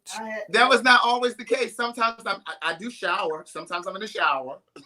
Okay, you listen. You nigga loving hoes. That's how y'all do. Then listen. And if I ever get into a situation where I become a nigga loving hoe, make sure you remind me. Make sure. No, tap me like gently. Gently. No, that's remember that time you had said, Greg, I gotta tap her. She said that's too hard. That's why I'm doing it so you know it's hard. So you know you slip because I had to walk down here and tap all y'all on the shoulder. Because me and the nigga I might be loving may fight y'all. So keep your hands very, very light on my shoulder. But you know, I told you this before. Or text me. Oh, I'm done. But you know, I told you before. Oh, Miss Mary saying something? Girl, I I don't. sure did. What's going on, Mama? I came down here to shake all of y'all on y'all little shoulders. Yeah, she said y'all little show. Y'all little show. Y'all little shoulders. Because it is true. Sometimes when you get in relationships, some of y'all get too involved in and you let a man or woman go to taking over what you're trying to do, your focus. It takes you totally off your focus sometimes in what you're trying to do. A lot of time. With some. Mom, you got to turn your phone. I hear all the feedback in the back. It comes through the. My phone is down. Well, It's off or whatever you want to say. Now, where you here? No, I mean, I do agree that there are people who get into relationships and they collapse in that relationship. You know, I say, it's true. Thank you, more. And I say all of the time, especially like young girls. Like I've seen young girls who had a promising future. They could have gone away to college, but they didn't want to leave their hometown because they had some little knucklehead ass boy. Well, we just watched the clock since the man came in there and pushed our mama down. Right. So I'm not saying at all that you should forego your dreams. I'm just saying that that's not my story. Okay, well, I get it. Yeah. I get it.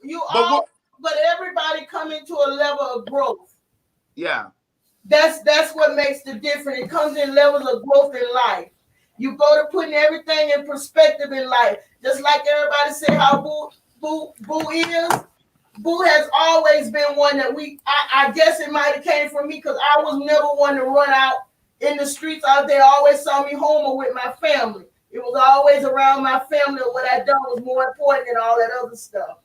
So maybe that came out from me, or what they saw. They never saw me drinking. They never saw me in and out. You understand what I'm saying? So maybe that had effect. But when Boo had that time, I think Boo rolled and played out of all that stage. Because Boo used to go all the time, wanted to party. I did, but like when I started the show out earlier this morning, I said that the mindset changed when the money changed, when the income changed, the focus. The moves change. The relationships with other people change. Like, nigga, I can't have the same. Nigga, if you want to go to the club Friday through Friday, girl, that's 7 days. Hold on. If you want to go to the club Friday through Friday, that's 7 days a week. And I got to work Friday through Friday. And Friday through Friday, my check starting to say $1,500, $2,000, $5,000 a day. I got to cut something loose, and it's definitely gonna be one of them Fridays through that Friday. And if you on that Friday, you gonna get cut off, right? Because okay, hold on. Say it, Mom, so I don't cut y'all. No, go. So you don't get cut. If you get cut off that Friday, this means that because I'm gonna cut out what ain't beneficial for me. Mm-hmm. I don't give a damn if it's when it comes. And excuse me. In business, if it's not beneficial to me, and this might sound narcissistic or however anybody want to call me, I'm gonna cut you off. Mm-hmm. Well, no, I mean any great business person, you know what I'm saying? It needs to feed the business. It needs to make sense. It absolutely needs to make sense. If it's not beneficial to me or for me, you gotta go. Right. Mm-hmm. Especially when you're trying to accomplish your goal and the place you're trying to get. Sometimes people become like I keep telling y'all, even though y'all don't like to put the Bible in it, there are people that are a distraction to keep you from getting where you want to go. There's people assigned to you to help you grow, to get to your next level. And there's also assigned to keep you from your next level, whether y'all believe that or not. Excuse me. So when you get a nigga, you and your nigga gonna fight me? If you try to, we might. you tap me on my shoulder the wrong way, we might. Now, I want to talk about this insecure situation. Okay, Craig. go ahead. Did you watch the first episode? I did. I watched the first episode. Yes, I did. So I'll watch it again because there was little nuggets that I might have missed. I do see that Issa and the girl she best friends with, Molly. Issa and Molly's relationship is very, very rocky. It is. Yeah, they look like Tony Childs to me. Okay. Yes. Very, very rocky. Okay. Very rocky. Yeah. Now, the girl. What's the girl blonde hair girl name? Her name is Tiffany on the show. Tiffany. Yeah, Amanda Seals. So Tiffany had a baby shower, and at the baby shower, Issa's boyfriend, ex-boyfriend Lawrence, met the girl, the new girl. What's the new girl name? I don't know the new girl's name, but she was the one that's helping Issa with the block party. Yeah, get sponsors. So I felt like. Do you feel that she was wrong, Craig? That the Tiffany was wrong? I feel that she was wrong, that she concealed it from her, and she had to find out that way that day. It's interesting because I was talking to a friend of mine about it last night, and he was saying the same thing. Condola, thank you guys. Condola. That's what they'll need. Condola. Okay. That's what they'll be giving out. That's what they'll be giving out for that whole condolences. Go ahead. Well, see, you could look at it two ways, because some people say, well, you should stay out of people's business, stay out of people's relationships. Let me just do this before you even start. If that's your ex, came to my house and you wasn't here, and he hooked up with somebody that possibly could have been that you could possibly know down the street, I'm gonna tell you before you find out in the South, because I'm your friend. Absolutely. Now, I would want you to tell me. I'm more of your friend. That's a respect. My loyalty is with you, right? I'm more of your friend than I'm that nigga's friend. Yeah, you get what I'm saying? Yeah. Right. So you gonna find out from me before you get blindsided out there in the street. Because if I don't or you don't do it to me and you got a problem. Right. I get you. And I'm the same way. I feel the same way. In my brain, if you want me to keep it all the way 2000 in my brain, I would feel like that one day you could have been fucking him. Right. That's how my thought process would have been. Right. But you couldn't tell me this my ex nigga met some girl and I got to find out in the street and you ain't say nothing, and then we needed an awkward place. So to keep all the awkwardness down, by the time that nigga would have been in there and she would have sat in that nigga's lap at my baby shower, I'd have been on my telephone. Girl, where you at? Come around here. I know you don't fool with Lawrence no more, girl. Right. But before this get ugly. But here's the thing now, because women and the gays can sometimes switch up on you. Now, you and I have that kind of friendship, but sometimes if Condola, in some circumstances, if Condola had told her, she would have been mad with Condola. Not Condola, Tiffany. Oh, Tiffany. Condola is the one that did the sponsoring. But Condola ain't do nothing wrong. But here's the gag. Condola. Right, I meant Tiffany. But some people would have been mad with Tiffany. Like, well, why are you bringing? You know what I'm saying? You're gonna turn on her because she's the one who carried the bone. So true, Craig. Yeah, but this the thing. Condola ain't do nothing wrong. Condola ain't did nothing wrong. Now that's my next question to you. So if you were Condola, would you have continued dating what's his name? Lawrence? Yeah. I would too. Hell yeah, I'm gonna continue to hell yeah, because I don't know neither one of y'all. I don't know Lawrence and I don't know Lawrence and I don't know Issa. You ain't my friend. Issa's biggest problem is Tiffany and Lawrence. Yes. Them the two that she got to have an issue with. Exactly. Condola ain't got nothing to do. Don't bring that. I tell Issa, bitch, I watch Facebook. Don't bring that frying pan over here. Right. Don't come over here with no frying pan. You get in the bed with me. You sneak off in the bed in here. His sister them let you in here, and you bash me in the head with a frying pan hole. Exactly. But I'm like, now, I was in a real life situation like that. Everybody done been in a situation like that. Everybody. But do you want me to, like, Sophia was involved? You want me to tell you the story? Huh? Tell us the story, Craig. All right, so years ago, I've known Sophia for years.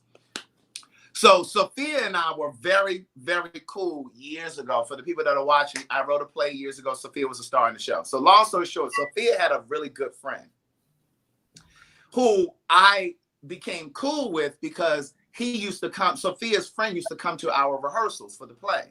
Mm-hmm. Well, we all kind of started, going out to eat, and, like the gays would be down at the park on Sundays playing volleyball and stuff. And so this was Sophia's friend. He wasn't my friend. And when we were out at the park one Sunday, there were some guys playing volleyball, and Sophia's friend spotted one of the guys. And I noticed him staring. I said, "Who are you staring at?" He said, "That guy right there." Da, da, da, da. Well, he shot his shot. The guy didn't bite, and that was that. The next week, we were at the club. I wasn't there with Sophia's friend, but Sophia's friend happened to be there, and I was there, and I spoke to him. "Hey, what's going on?" Da, da. So I'm over on the dance floor. The guy that Sophia's friend saw on the volleyball court that day starts dancing with me. He's trying to holler at me. He's trying to get my number. And Sophia's friend got mad with me. Sophia took her friend's side. She felt like I was wrong because her friend saw him first. And I'm just like, well, first of all, he came after me. I didn't come after him. And I'm not, this your friend. He ain't my friend. I don't owe anything to him. You know what I'm saying? Like it was like one of those things. We ended up having this huge discussion. And like they were upset with me because they felt like I was wrong. And I'm like, you can't fault me because you like, so I'm not supposed to go after anybody that you like. You didn't have a history with him. You just thought he was nice looking. So you trying to tell me that he's off limits to me? Well, listen, here's the thing. Listen, how much of the circle did y'all occupy? None, right? No. Okay. Well, anybody that you don't occupy, Craig, if we occupy in a circle, it's issues when there's a circle being occupied. Absolutely. All that stuff outside the circle, and he knew this one, and I got to ask a question about this one. Oh, you ain't got no issue being mad with me. I don't like when girls get mad at people like that. You shouldn't be upset with. You get what I'm saying? You shouldn't be upset.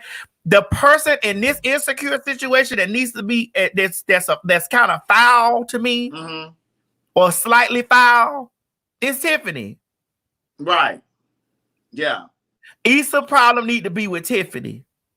It don't need to be with Condola. It don't need to be with Lawrence. Right. Because they not together no more.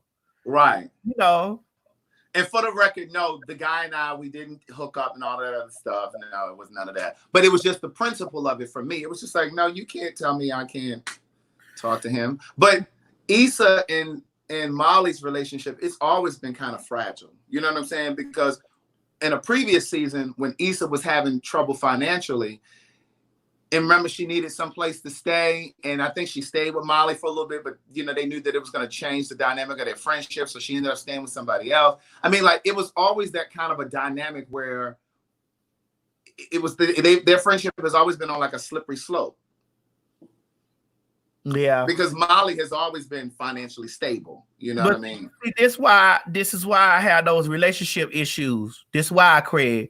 This why I'm funny the way I'm funny. Listen, if you got a man, I'm giving you 50 feet. Right. I don't need to be out to the dinner with me, you. We friends, but I don't need to be out to dinner. And you don't need. And listen, you don't need to be acting funny towards me when you get your man. Like it got the balance out for me. Well, my grandmama used to say, when a woman got a man, another woman ain't got no business hanging around another woman plays too much. Well, Aretha Franklin said that when me and my man. Well, child, Aretha Franklin had a few men. She sure did.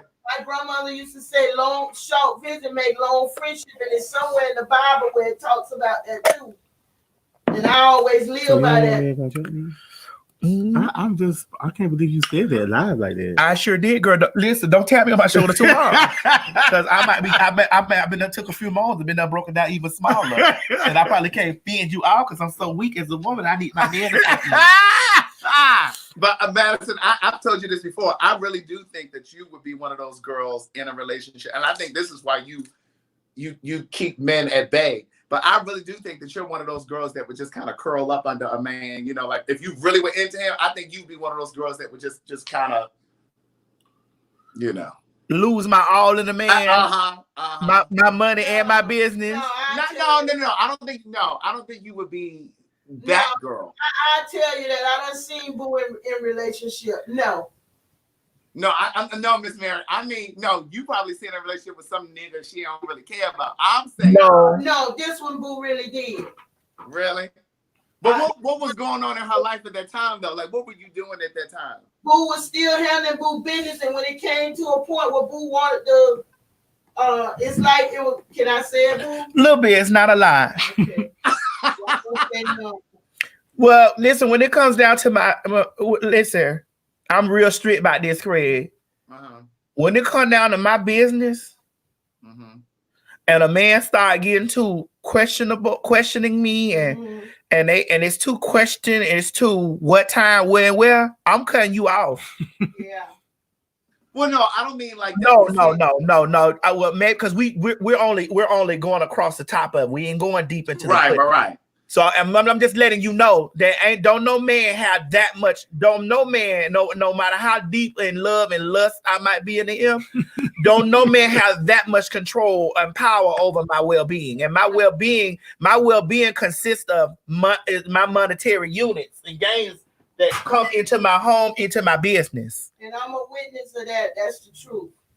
I might be caught up in the rapture of feeling him. I love him. Yeah. But what I'm saying is, if it was a man who really, and I don't mean a man who makes less than you. I'm talking about a nigga who doing it, and he like, babe, you know, I'm sending a plane for you to, you know, or I want you to come here. Da da da. Hey, boss. Hey, Chichi, you better. No, I wouldn't. Yeah. I'm just, but he not saying like, not. Yeah, I ain't talking about one of these old raggedy. He ain't talking about. Hold on, Craig. Hold on. Excuse me, Miss Mary. Miss Mary, no, let me lay this on the line. Hold on, mama. Hold on. Let me lay this on the line, cause everybody don't need to know. But let me lay this on the line let me get these hoes mine. And Chichi, I already know. I'm shocked and appalled with you. But I understand. Chichi done been Chichi done been with me longer than anybody. Okay, anybody that done been in and out of my life, Chichi done been with me longer than them. Okay, and Chichi knows the types of niggas that I may mess around with a little piece of trade, but somebody that I'm in a relationship with is a baller. Believe that. My mama done watched me receive diamond earrings, diamond bracelets, diamonds done been shipped to me. Oh, yes. I don't deal with no regular type of nigga, baby.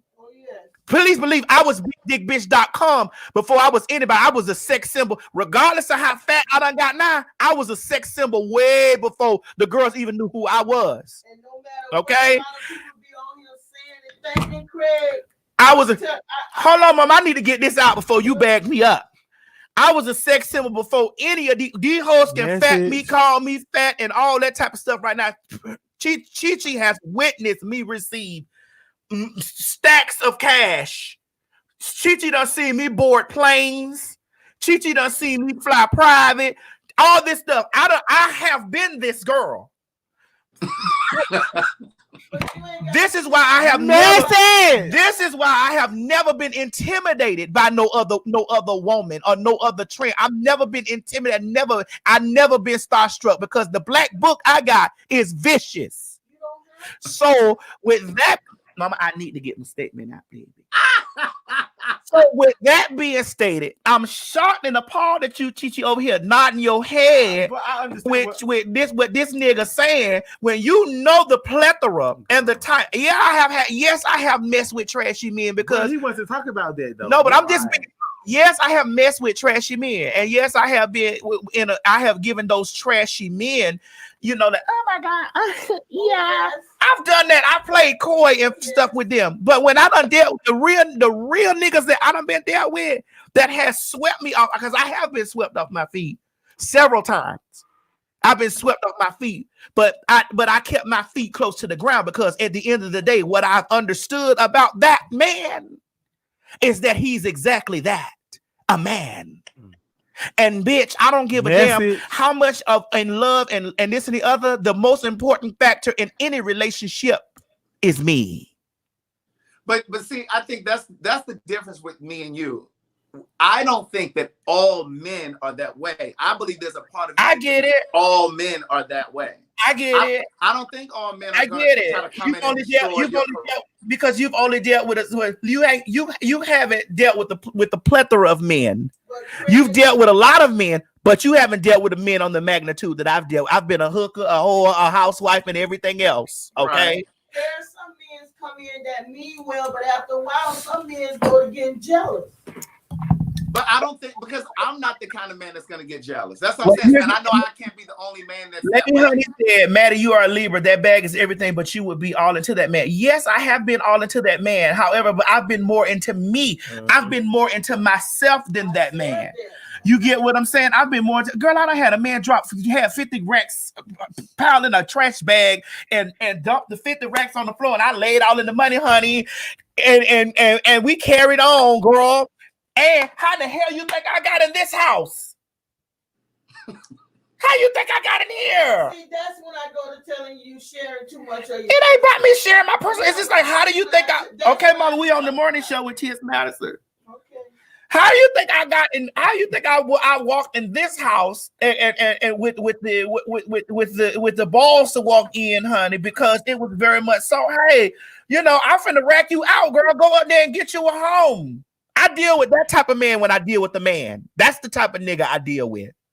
I deal with that. I deal with that type that I would be open to having a submissive, you know, a submissive type of side to me to him. However, I one thing that ain't the thing that keeps me from fully, completely, wholeheartedly submitting is the dick in between my legs. Because ain't no nigga gonna come in and slick. You can't slick a can of oil. But that's what I'm saying. I don't think all men are out to do that. I think, yeah, it happens a lot. We've seen it happen. We've seen Mary J. Blige turn her career over to Kendu. We've seen Melba Moore turn her career over. I mean, the list goes on. We've seen women do it. But I don't think that all men, I think there are some well-intentioned men. And what I'm saying is I am a well-intentioned guy. So I know I'm not the only guy. There has to be other men that are willing to come in, that want to come in and to see you thrive and to see you do well and who just want to love you. So she says, just get someone on your level. You don't have to worry. Who said, where did that come from? Baby girl, I done dealt with men on outside my level. It's a person hard. I done dealt with a person outside my level that's got millions of dollars as we speak. That when I receive a text to this phone right now, a text or a call, it's very much so, damn, you want to play? What you acting like that for? I'm acting like that because my focus is the TS. My focus is the TS. Because I know and understand what happens when it comes to when a full submission is given to you niggas. I know what happens when there's a full submission. I understand what happens.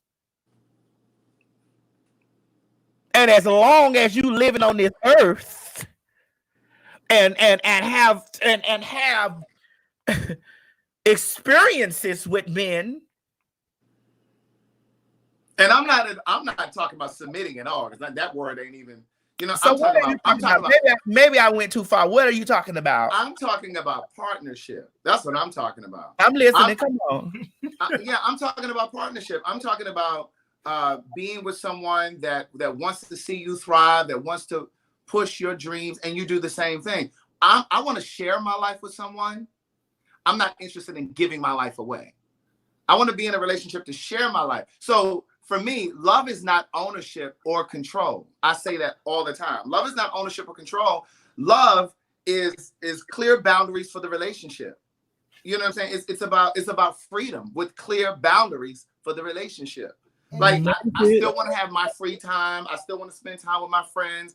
I still want to be able to spend time with my family. And then of course, I want to spend a great portion of my time with you, build a life with you, travel with you. You know what I'm saying? I want all of that. But in terms of not being able to have the luxury of spending time alone, like if I want to go and spend time with my friends, like I don't feel like we have to be tethered to the hip. Like every time I make a move, you got to come with me.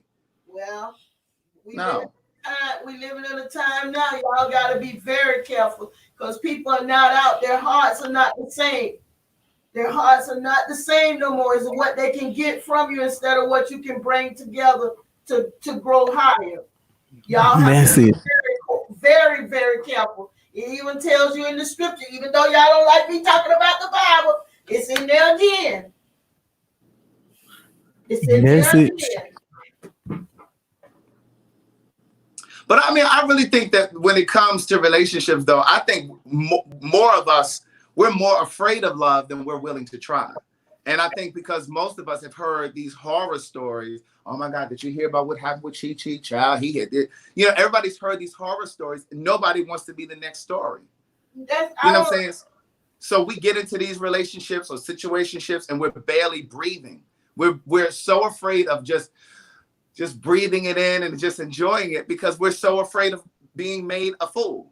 Or we're carrying, you know, fear from previous issues, previous relationships. You know what I'm saying? Like, I mean, I've experienced that. Like that was. But Craig, no matter what someone else might say they done been through, you still have to make that step of your own to try for yourself. Because you can't keep standing on the sideline, never knowing if you never jump, you won't never know how far you could have went until you make that jump. But when you have to be, even in making those jumps, you still have to be very, very careful. Message. That's why you should always be prayerful in everything you go to do. And I'll go back to that again, no matter what. Because even when you think you know the best in someone, you still don't know them. Mm-hmm. Even with you going with doing it the way of prayerful, people hearts change. You know? That's true. And that's why I think that when you approach, but that's why I think also when you approach a relationship, you have to go into it with the understanding and the knowledge that all relationships have an expiration date. Mm-hmm. Some are going to be 6 months long. Some might be 6 years. Some might be 16 years. Some might be 6 weeks. They all have an expiration date. And so your job is to go into every single experience knowing that you're going to be better because of that experience. Right. You know what I'm saying? Because, and it's not always about somebody cheating on you or somebody changing their mind. We all have to die. So every relationship has its expiration. So I just feel like one of the things that I've learned, because I used to be afraid of love too, and love relationships. And I know without a shadow of a doubt, that I can survive a heartbreak. Like if it doesn't work, then it doesn't work. And the only way to get to love is to risk a heartbreak. It's the same thing with success. The same thing with success. The only way you can get to success is to risk failure. But that don't stop us from trying to succeed. It's the same thing with love. Well, I'd rather get to success. You can't. I want both. The Bible says, "Who can know the heart? It is deceitfully wicked. No man know the heart. No man." And then it also tell you to guard your heart, because that's where the flow of life come from. Mm-hmm. To guard your heart. Did you know that one? It tells you to guard your heart. Watch what you allow. Ladies and gentlemen, in the comment section, please find the scriptures and post the scriptures that Miss Mary has put in now. Please, y'all, put them in the comment section. Go and find the exact scriptures. Drop them down there in the comment section. And look, here's the last thing I'll say about it. I think we all deserve love. I think love is for everyone. Relationships are for the mature. Message. All I know is Miss Mary is not ready to. I gave, because when I'm in a relationship, I give all of myself to try to make it the best that it can be. But when you keep giving and someone is keep taking, something gotta give. Message. Mm-hmm. Something gotta give. And you can be submissive. I done heard women tell. I done even been told that a man will leave you, but people worry about the cheating part. It's more than just having problems in a relationship than just cheating. There's other things he can be doing in a relationship that can cause the relationship to go wrong. You understand? Mm-hmm. Cheating. But that's the biggest thing everybody focuses on. But it's more than that. Right. He could be not compatible of communicating with you with what you need. But the question too is, why do we go into relationships fearing the negative? Why not go into it thinking that, this is really going to elevate you and you're going to elevate each other and it's going to be beneficial and you're going to come out better on the other side? Like, why do we go into it with this negative thinking? And I think part of it is because the programming we watch. So many people watch that show Cheaters. Like I I used to watch that show Cheaters. Because I'll go. I used to watch that show Cheaters, and I used to feel like, Craig, you got to stop watching this because it's really changing the way that you think about relationships. Even like my music catalog, like my playlists were always these heartbreak songs, and it was just like, no, you got to change that shit up, because I started to fear that was going to play out in my real life.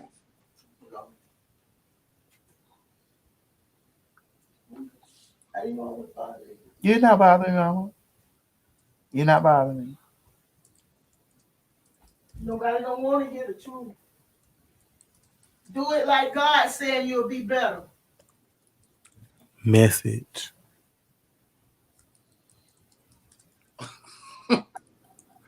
All right, listen, I'm about to go over here and get me some eucalyptus and stuff I need to eat. So you can live this. I'm going to make myself a fresh smoothie. I'm going to put some fresh basil in it, some fresh cut pineapple. I'm going to put some ground cinnamon. That's another thing you should start putting in your smoothies. Put some ground cinnamon in there because it helps regulate your sugar level. Miss Mary, do we putting cinnamon? Not cinnamon sugar. No, she don't put cinnamon. She put ground cinnamon in that hole. Yeah, ground cinnamon, because that helps regulate your blood pressure, because I really think you might be borderline. Craig, now you know what, Craig? That is a message, Craig.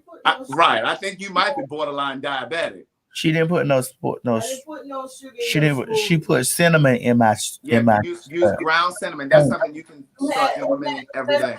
Y'all had this morning with strawberry, raspberry, spinach, carrots, apple.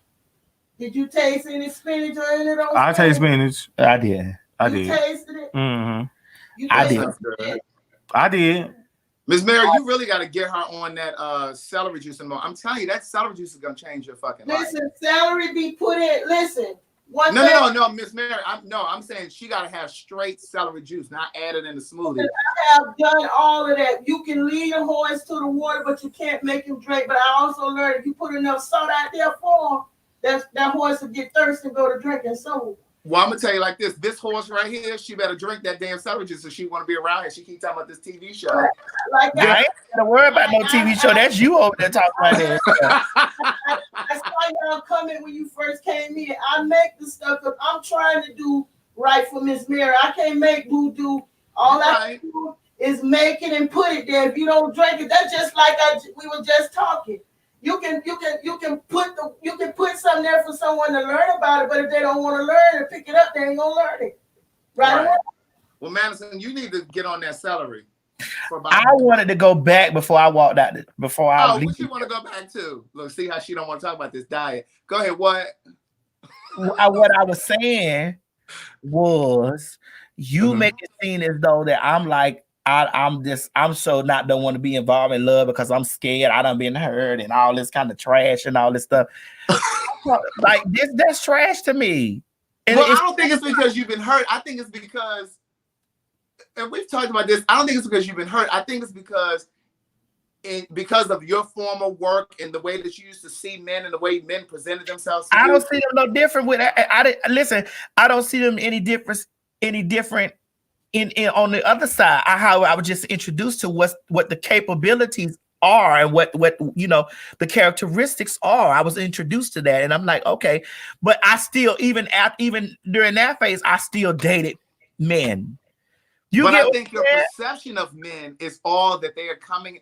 Because like when you told me like you would be with these guys when you were tricking and stuff. They would be on the phone with their girlfriend or their wife, and they'd be like, yes, I get it, I know, but it still did not stop me from still having an outside of work. I've still dated men through that with the. But you carried that mindset with you. Was I not supposed to see the light and not to know that the light is outside?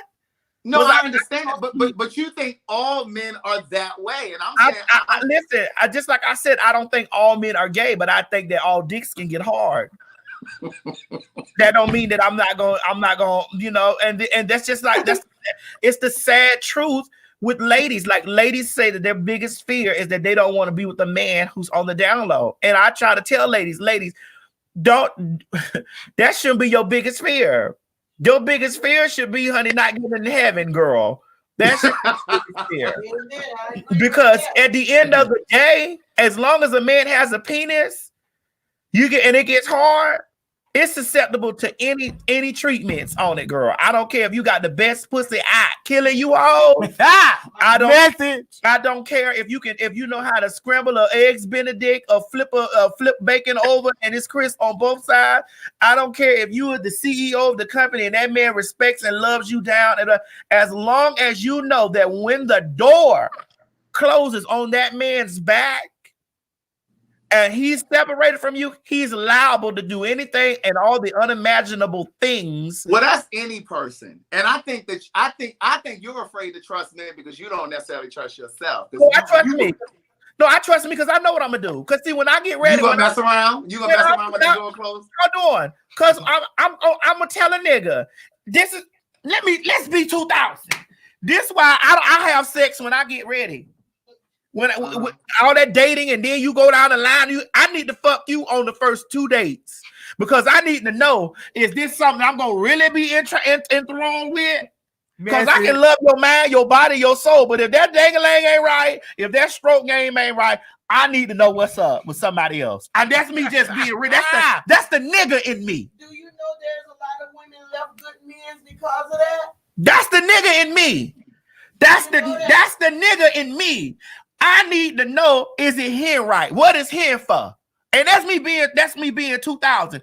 What is here for? Because I'm not gonna get that. Craig, I could think you the most handsome man. I could kiss you on your lips. We could freak out, whatever.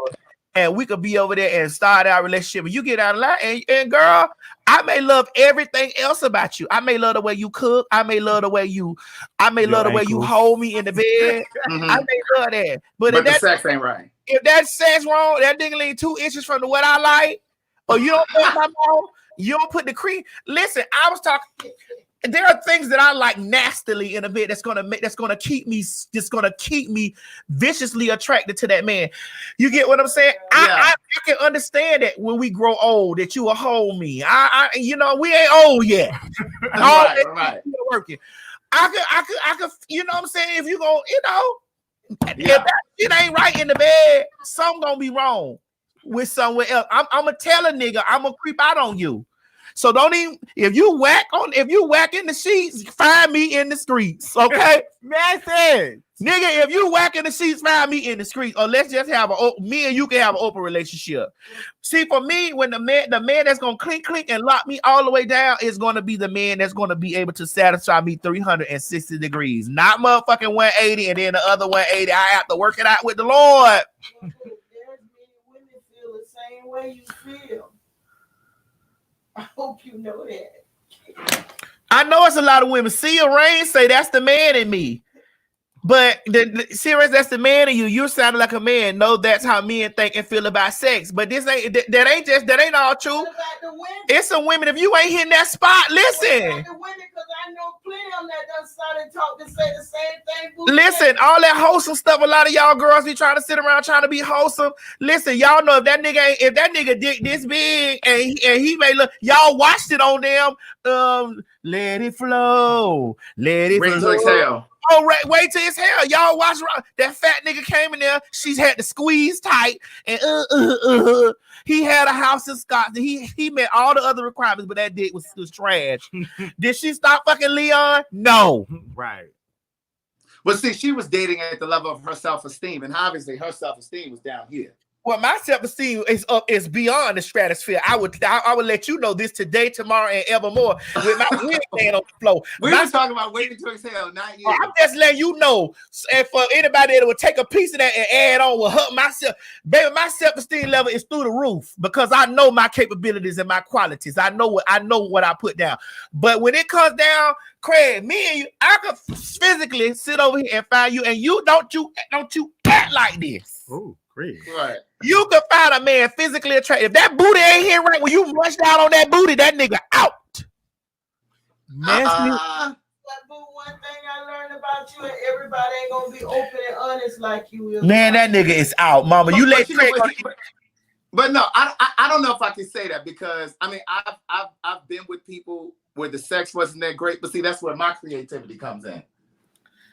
But let me go back to what you were saying a second ago about self-esteem. I, like you, have high self-esteem too, right? But there was a section in my life where I had a very dysfunctional dating pattern. I was dating a particular type of guy. So going back to your point about the waiting to exhale, where she couldn't see the fat guy, but she was all into Leon. That was me too. I was so caught up in this dating pattern because we all have this idea of what love should feel and look like when it shows up. And so I had this specific pattern. And for me, I was dating guys that needed me, not financially, but who needed me emotionally. Like I dated a guy who had abandonment issues because he was in and out of the foster care system growing up. I dated another guy who thought it was wrong to be gay because he grew up in the church up there in Memphis and Nashville. So I was trying to, fulfill all of this stuff. Okay, but was the sex good, Craig? The sex was good, yeah. Okay, well, the sex was good, but this was this other problem. It wasn't no balance. You wasn't yoked. The yoke. But that's what I'm saying. I had to break that pattern though. The balance. I think a lot of people get the balance for me, Craig. This what it got to come all the way around 360 degrees, all the way, straight like that. You say I don't trust me because I don't trust myself. I do trust myself, and I tell a nigga when we get involved, sir. Listen, I'm gonna teach you how to handle me right. Okay, I'm gonna teach you how to handle me right. I'm gonna teach, and this in the bed. If everything else right with you, you know what I'm saying. Everything else, I like everything else or whatever. But I want to make it work with you. There are nasty things that I like in sex. That if a man find the nastiness of the things that I like in the sex with me and him, it can't be right. We ain't gonna be together. Why? Because if he like the same nasty stuff you like, if he don't like it. Oh, if he don't like it, okay. I need that. That's a crave I'm gonna have with the one I love. Shit, if I'm gonna be with the one I love, I might well still be playing around, and I'm not gonna give 150% of myself to a person or 200% of myself to a person that's not gonna be all the way in there with me. That's why you got to have these deep conversations. Do you like your ass licked? Do you want to would you lick my ass? Would you put cum on my face? Because that's what I enjoy. Oh, you don't like that. You don't. Okay, we can't. It's not gonna work. You might be the best husband in the world. You might can flip pancakes. And these are the lessons, or this is the stuff that I want to have. I want to feel with my mate. I want to feel all the way 150% connected. I want to be fully connected. And I think that's important because I think a lot of times people aren't that forthcoming, and that's why a lot of people cheat because you don't tell them what you like. And listen, here's the thing. The person may like everything else about the person. Oh, this is why it be cheating. I love the way he make me feel. But this one pee on me. You get what I'm saying? Now I'm not into water sports. That's not my swag. I ain't into that. I'm not into or that shitting on you and shitting in somebody's mouth and all of that. I'm not into it's called scat porn. I'm not into that. That's not my swag. You're not gonna defecate on my face or in my mouth. That's something. I'm not in. Hold on. Message. Hold on. How do y'all know what is good booty? Okay, back to what I was saying because I'm in a deep thought right now. I'm not into that. If I get with you and we having a sexual relationship going into the things, and I find out that this is something that you into, I ain't staying with you, nigga. I'm not staying with you. Because there's gonna be a place into your psyche that I'm never gonna be able to reach because we're not gonna get connected in that level. Mm-hmm. I was fooling around with a dude that I liked, that I found out was into water sports and kept trying to get me to come get in the shower where they can pee and they can do the things. I'm like, hey, it's fine as sexy as you is, and you cake me up, and I like all the other stuff about you. You not finna pee on me. I don't want to be peed on or peed in. That's not me. He was trying to pee on you in the bed or in the shower or what? I wanted to pee on me, in me. I wanted to do the thing. That's not what, and I'm not judging nobody if that's what they like. Right. And you're not finna drag me out there into the dark side of the forest, girl.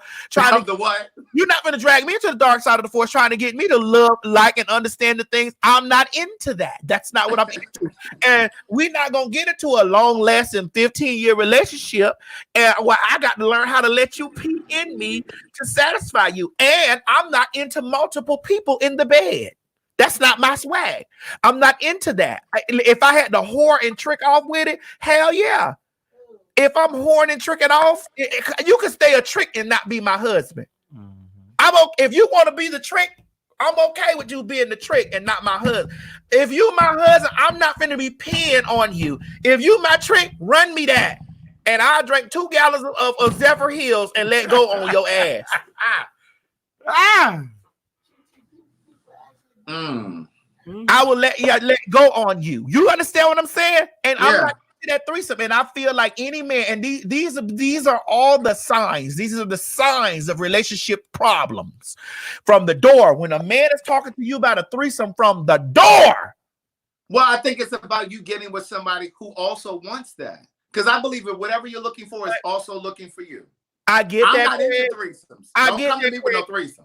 I get that. However, you do know that you a person is going to give you that sheep. That they want you to see that sheep of them. They want you to see that nice, clean, white. What need about to say white sheets? They want to see you with those white sheets. They want to see you with that white fleece. They want you to see. They don't want you to know that they got spots and stuff in the back of that. You get what I'm saying? Mm-hmm. They don't want you to know that because people. We sitting here talking about pee and defecation and all this stuff in the sexual acts. We talking about this right now. There's some people out there that possibly in the comment section that's done got quiet because they like, girl, you know, I really that's something that I enjoy. And I want you to know that I'm not judging you for that. However, if this is something that you and I, just like you may not know that your partner or spouse may have an addiction. You get involved with it, and there's when people have addictions to certain things, and y'all get in there and get married, they've suppressed this addiction for the longest amount of time, and you get in there. Now you married, and y'all got to be. I don't want that. That's not something I want. I don't want to be. I can't because I'm never going to be able to connect with you on a level that's going to be we're going to be 360 degree in a circle connected. But that's why I'm saying every relationship has this expiration date because all love is not intended to be a forever kind of love. So let's say we're dating for 2-3 years and then I find that you got an addiction. That's my exit. All right. It was wonderful. We had a great run. Right. So here we go. Back to while people are single. TJ said, finish what you was going to say about a man wanting a threesome from the door.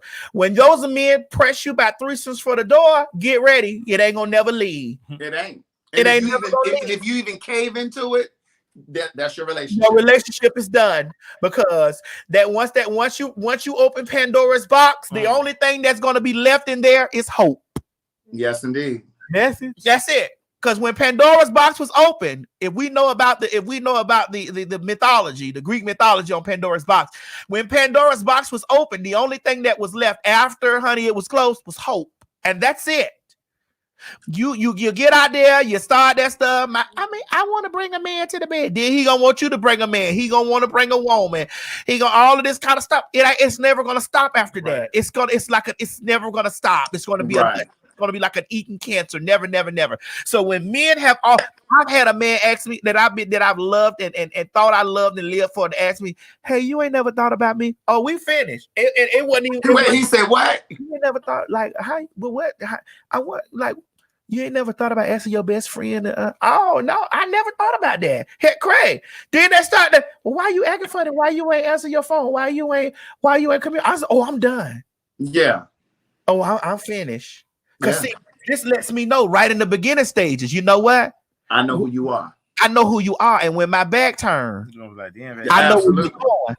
And I know where you're going when my back turned. And if my best friend ain't my best friend and she slip up and have a human moment and find that you was fine in the beginning, you get what I'm saying, girl? He fine. Yeah, he fine. That's my man.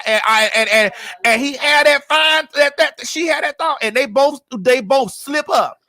Where you gonna find that nigga at? Every time I listen to y'all, I learn stuff. Where you gonna find that sir? You gonna find that sir with your sis. But you got to watch him from the door, from the beginning. And a lot of people are in relationships with problematic relationships because they ain't pay attention to the stuff that the nigga was saying to them in the beginning because they were so caught up into the sweet nothings that he was saying, the sweet absolute nothings that he was saying when it turned out to be absolutely nothing. Right. It just sounded sweet, but believe you me, sweetie, it was nothing. He ain't saying nothing. Yeah.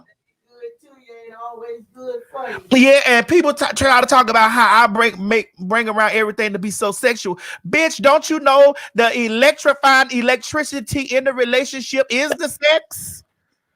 Don't you know that's what keep it charged? The sex. The sex is what keeps it charged. The sex is what keeps it charged. The ding-a-ling in the coochie charges the relationship every time. And this is why a lot of you hoes can't leave that toxic nigga, because you keep fucking him. It keeps sending electricity to that toxic relationship every time the ding-a-ling go in the ass, the mouth, or the pussy. Girl, that's what Juanita Bynum said about no more sheets. The electricity just charges it right back up.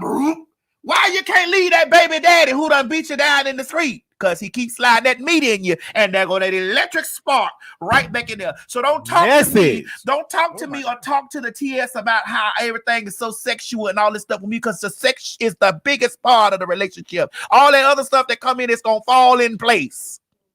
If that sex is wrong, if it's wrong, ain't gonna be no spark. Right. If it's wrong, it's gonna be 90% of the relationship. It ain't gonna be no spark, ain't gonna be no electricity. You'll be in these bad relationships because you keep sticking that dick in you. Whether it's plastic, because your women be with women, and the emotion is attached to that Theodora. And the emotions check to that Theodora, and she knows how to put that strap on and thrust into her, and that electric spark go right there. And you back into that toxic relationship again. So don't come talking to me, because I be seeing y'all in the relationship talking about I've been a hooker, a whore, a slut, and this and the other, and because of that, you know, I don't know a real thing in the I know it all real, nigga. If the sex ain't right for me, and I hate that it sounds this terrible, but if the sex ain't right for me from the door, we ain't going past that. Because I know I'm going to need that spark of electricity. And he could take me out to the park, walk me to the park. He could buy me every diamond in the United States of America. But if that ding-a-ling don't fit into that socket and spark that electricity up in between us, I need one that do. Why in the hell you think they got Viagra out there for these old ass niggas? Because they want to put that, the woman want to have that spark back in them. Message. Now, Craig, you can sit over there and talk that trash all day. We got to be on a mental plane. Nigga, y'all can go out there and eat mushrooms together and be hiding a gallon of gas with each other and be over there thinking, if he put his hands down there on that dick and that ass ain't right when you go to eat it, nigga, you gonna want to be on your trying to find what ass is right at that you want to eat. And you can play them horse throw games with those people out there in the cyberland all you want. No, I'm saying I can have it all. That's what I'm saying. You want it all. And you want all of it. You want all of it. That's what you want. You want all of it. Right. Yeah. My mama say, how you have it all? One, by creating a balance. Somebody said perfect men don't exist. You're correct about that. Perfect men don't exist. Problem-free relationships don't exist. Problem-free friendships don't exist. But you got to get them damn near. If it ain't perfect, it got to be good. It has to be damn near perfect. Craig, we don't got the most perfect relationship. It be days you want to win, you want to tear you want to gouge my eyes out and pull my bird's nest off my head and leave it outside. But in order for us to make it happen, the electricity got to spark. We got to laugh and key, and we got to sit down after we do that. And the electricity sparking can come, because since we don't have no sexual relationship, it got to come from us talking, working out problem, working and fixing that problem, because that's the level of relationship that we got. Right. Nigga and me relationship. I throw that ass up, nigga. You don't hit that ass right, I'm out of there. You may get that ass on Friday, but you won't get it now another Friday for free. Message. You won't get it now another Friday for free. Not now another one. I promise you that. You better make it count. Make it happen, Maury. Make it happen. Make it happen, Maury. Make it happen. What Yeah. Miss Mary saying? Craig, she said you ain't answer her question. Oh, I didn't hear Do what you she feel if said. the booty is good or not? How do you know if it's good or not? Yeah. For me, it's not just about that. It's also about the passion. You know, Madison, you and I talk about this all the time. It's about the kissing for me. It's about somebody pulling you close. But Craig, I feel like I'm with you with all that. That's what I'm saying. Mm-hmm. With all that, Craig, I'm with you. Just like genuine guy down here said, laughing my ass. So you can't just learn how to grow together. No, if that nigga talking about me peeing on him, I know we not gonna grow into nothing. We ain't gonna go into that. If he's into scat, if he's into pee, if he's into stuff that I'm not into, no, we not gonna grow into that. We ain't growing. Ain't no we gonna be able to talk about because that's in that nigga. That's in him. That's in him. I ain't know that nigga done been watching a lot of stuff. You know what you been watching? That nigga been watching lots of stuff. If he ain't performed, he ain't never seen me let no me pee in nobody. If he watched that, he ain't never seen that. I didn't even know people do all of that. So you ain't never peed on nobody, Maddie? I peed on the ass. I just told you there's a difference between a prostitute and a husband, a wife. I trick off with a nigga all day with that kind of stuff. Nigga, what you need? What you need? I got it. That money, right. See, I don't trick off no more, Craig. You know that ain't my business no more. Right. But if that money, right. I mean, if you can surpass the income that I made, don't come to me talking about something. You got a rack for me. I'm all right. I'm good.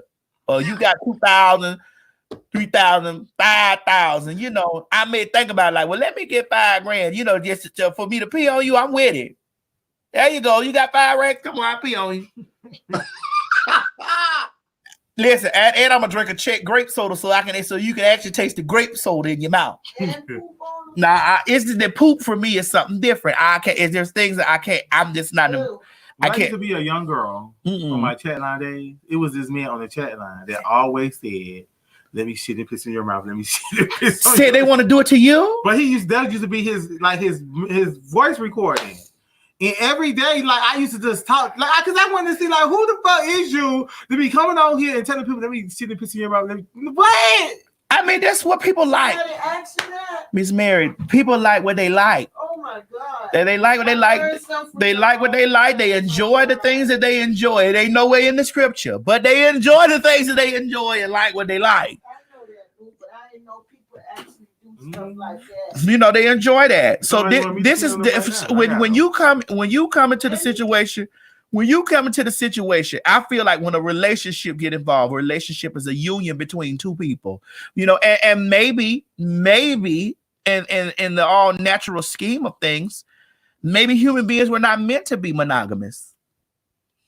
Now, I definitely do think that we're all wired differently. I think there are people that are wired to be monogamous. But I think that, you know, a lot of people are not. You know, and again, you know, I just think that whatever you're looking for is also looking for you. So if you know that you're not if you know you're not a monogamous person, then just be upfront about that because there's somebody who's going to be okay with that. Ruby D and Ossie Davis, they had an open relationship for years. And that's how I feel. Just like I told that story about that couple that came to see me and we got involved into our whole situation or whatever. And after that transpired, the man told me that he couldn't see me without her.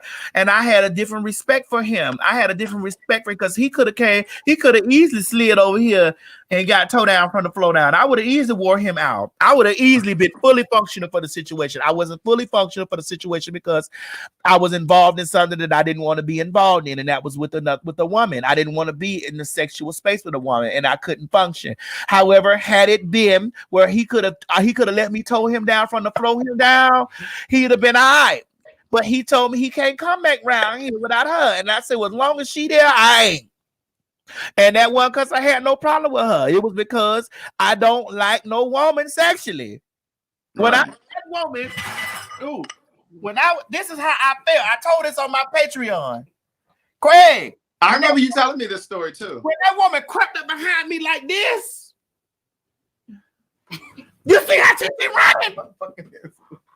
I wanted to die. I was ready to go down, baby. I was ready to die. It's gonna occur right now. It's gonna occur right now. Since you, she felt like since you the lady, you come over here and talk to me. Don't touch me. I just gotta demonstrate. Girl. She came, her hands was on my breast, Craig. On my breast. And then she climbed up on it and I felt her hair fall down on my and she I could have perished, Craig. Girl. Craig, I could have perished. I could have perished. But what I respected about that situation was that man was into transgender women and he wasn't into transgender women without his girl because his girl was into transgender women. Now that shit that they had going on, I blessed that union because I couldn't be involved with that. Did you fuck the man? I couldn't do nothing. It was like a soggy noodle. Nothing couldn't get right. Because I knew that the moment that I would have had a full erection, she was going after that. she was going to mount me and ride me. She was waiting for that moment to happen. That I would have been fully erect. She was going to straddle and mount me. I would have died. And Miss Mary said, wow. they would have found my dead corpse in the bed. Oh my God. I can't do it. I am not sexually attracted to no woman. Right. A woman is my sister. She is my friend. She is not a sex mate for me. Mm-hmm. That don't mean that I don't find women attractive. Right. I find women extremely attractive. Delicious came to the house, Craig, and you gay as Methuselah. And we was sitting over there saying, God damn, Delicious fine as hell. Uh-huh. Damn, she fine. She got up and walked to the bathroom. We kept looking at her like we were looking at her. Yeah. And I want to say this, and this is gonna be messy, and I don't care, Mama. Pray for me when it's done.